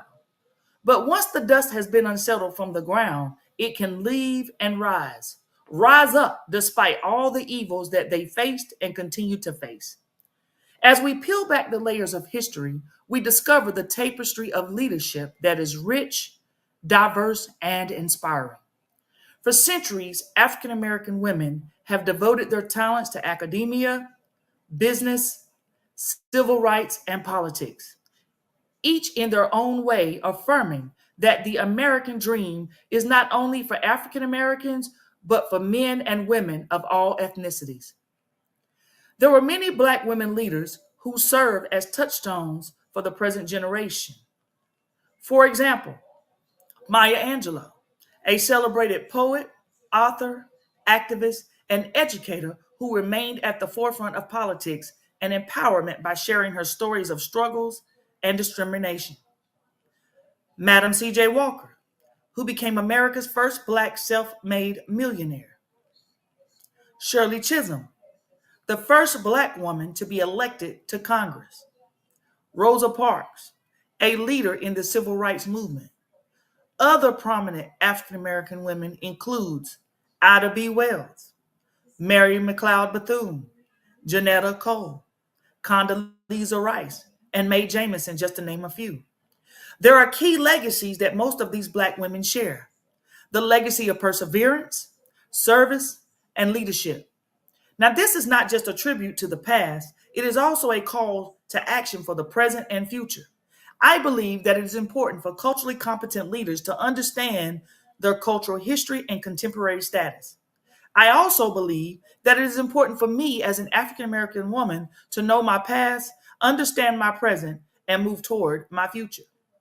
The least I can do is honor the memory of those who departed under the yoke, sorrow, and horror of the suffrage movement. It is important to make the most of what they toiled for. See, I didn't get where I am by myself. I am constantly lifted by trailblazers and legends. By acknowledging and amplifying the voices of African American women in leadership, we lay the foundation for a more inclusive, equitable, and prosperous society. We create space for new narratives, diverse perspectives, and innovative solutions that benefit us all. It is also imperative that I fully recognize my ability to effect positive change in my profession. I would need to be able to articulate my own philosophy of leadership and use it to empower others' active participation in their own transformational journey. I also understand the level of scrutiny is certainly more intense for women, especially women of color. However, I try to keep in mind that whatever I believe about myself and my ability comes true for me. Proverbs 23 tells us, "For as he thinketh in his heart, so is he." I have learned to embrace the greatness that lies within me. I understand now what makes me unique and valuable, and I intend to let those qualities shine. I appreciate the legacy of my ancestors. I too want to leave my legacy. I want to be an example of a woman with courage, perseverance, and a generous spirit, and one who endures with pride and grace. I am truly my race and my gender. There is no denying either. They define my heritage. I have a question. Have you ever found yourself in a position where you are the only woman at the table or the only African American woman at the table? One of the recurring challenges faced by many African American women in leadership is the feeling of being the only one in the room. Whether it's boardrooms, executive meetings, or conferences, we often find ourselves in spaces where we are underrepresented. It is during these moments, though, that our strength, resilience, and ability to rise above challenges truly shine. I have recently started reading a book titled "On the Arena" by Katrina Adams. In this remarkable piece of literature, Adams, a trailblazing leader herself, became the first African American woman and the youngest ever president and CEO of the United States Tennis Association. In her book, she offers invaluable insights and guidance to women in positions of influence. She also shares her own experiences and wisdom, encouraging us to embrace our power, break barriers, and conquer any obstacles that may come our way. I know that being the only woman in the room can be intimidating, but it is also an opportunity to make a profound impact. Remember that your voice matters, your perspective is valuable, and your presence is significant. You have the ability to shape the narrative and inspire others to follow your footsteps. Having accumulated over 25 years of leadership experience, serving as a teacher, coach, assistant principal, principal, athletic director, director of athletics, executive director of athletics, and a minister, my motivation has undergone a transformation. It is no longer solely focused on my personal success, but rather on making a meaningful impact. As the only Black female serving as a district level athletic director in the state of North Carolina, I recognize the significance of representation. The way I perform in my current position holds significance not only for women in general, but also for those young and Black and brown girls aspiring to pursue careers in athletics. I approach this responsibility with the utmost seriousness. Despite the many challenges that I face, I wholeheartedly believe that this is the call that God has placed on my life. I belong where God has planted me, and I am no longer afraid to walk in my purpose. Now, walking in your purpose takes courage, especially when you're faced with doubts and uncertainties. Please understand that being chosen does not exempt you from being challenged. I want to encourage you today, or even challenge you today, to embrace your calling. Push through those obstacles that come your way. Embracing your calling means fully embracing who you are and leveraging your strengths. In her book, Katrina Adams also talks about owning your strengths, owning your weaknesses, owning your failures. Don't let doubt stop you from getting where you want to be. Be unapologetically you. In order to thrive in leadership, you should never feel the need to conform or compromise your authenticity to fit in the traditional leadership molds. You were born to stand out, to separate yourself. Your resilience, your intelligence, and creativity shines through in everything that you do. You have the power to inspire and make a lasting impact. We often, as women, allow the opinions of others to distract us from the vision that God gave us. Please remember that the call in your life was not a conference call. Some of what people give you validation for will ruin your vision of who you really are. Stop letting blind people proofread your vision. Noah looked like an idiot until it started raining.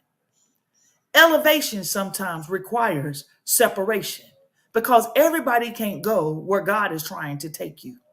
Your alignment could affect your assignment. So I encourage you today to embrace your unique strengths and talents and let them shine brightly in every interaction and decision that you make. Be confident in your abilities, knowing that you have earned your place at the table through hard work and perseverance. Trust in your intuition and speak up with conviction, for your thoughts and ideas have the power to drive positive change. I had the opportunity to hear Carla Harris speak in person. Carla Harris is the Vice President of Wealth Management and Senior Client Advisor at Morgan Stanley. She told us to expect to win, show up as your best self every day. She said you have to tell yourself every day that you know what you want to achieve and it will happen. If you expect to win, you will. In her book titled Expect to Win, she wrote one of the most profound statements that shaped who I am as a leader. She was given her pearls of wisdom, which she called Carla's Pearls. She said one of the most important pearls is understanding not only who I am, but whose I am. You have to bring your best self, your authentic self, not only to work every day, but to every aspect of your life. Nothing can kill what God wants alive. It's important that you surround yourself with a supportive network of like-minded individuals who uplift and encourage you along the way. Seek out mentors and role models who have paved the path before you, allowing their wisdom to guide and inspire you in your journey. Remember that you are not alone in this pursuit. There are countless women who have faced similar challenges and triumphed, and their stories serve as a powerful reminder that you too can overcome any obstacles that come your way. When you are anointed and appointed by God, whatever comes against you will not succeed. I encourage you to take ownership of your path and let your presence be a catalyst for change. Together, we can create a future where women in leadership are celebrated, respected, and valued for their unique contributions. Stay bold, stay fearless, and stay unapologetically yourself. The world needs your leadership, and you have the power to make a lasting impact. Are you feeling stuck, overwhelmed, or uncertain about life's direction? As a certified life coach and executive master level coach, I can help you overcome those limiting beliefs, create a vision for your future, and develop actionable plans to help you achieve your goals. My approach is supportive, compassionate, and tailored to your unique needs. Whether you are looking to improve your relationships, career, or overall well-being, I am here to guide and motivate you every step of the way. It is time to shatter those glass ceilings, break through barriers, and lead with unparalleled confidence and strength. I am here to empower you on your journey to success. Imagine a world where your leadership skills soar to new heights, where your ideas are not only heard, but embraced, and where you confidently navigate and challenge that comes your way. Remember, you are a trailblazer, a visionary, and a leader. Your journey deserves the support and guidance that will propel you to new heights of success. It is time for you to step into your full potential and lead with unwavering confidence. Take the first step today and unlock your true leadership potential with Erica R. Turner, Executive Coaching and Leadership Development, LLC. Visit our website at www.ericarturner.com and schedule your free consultation. We look forward to joining you on your transformational journey of success. Thank you.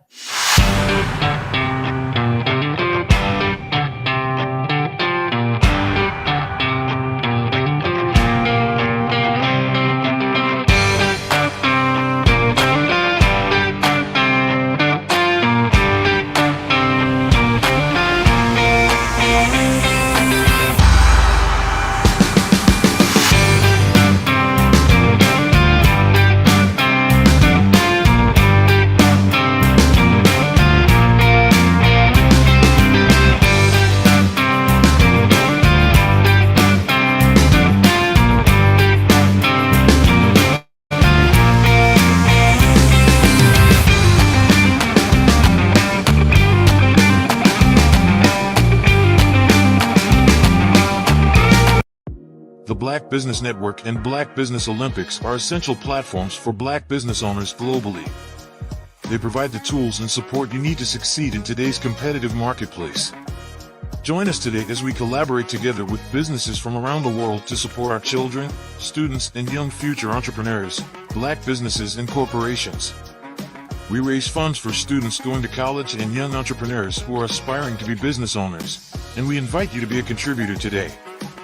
Visit the website www.blackbusinessexpousa.com to connect with and learn more about how the Black Business Network and Black Business Olympics can help you not only share your amazing business story to businesses, but also serve future generations. Join the Black Business Network streaming live into Roku, Metaverse, STEM City, Black Multiverse Enterprises, Hulu, YouTube, iHeartRadio, Apple, Facebook, LinkedIn, Spotify, Twitch, and Google Podcasts. Tune in, turn on, and let's thrive.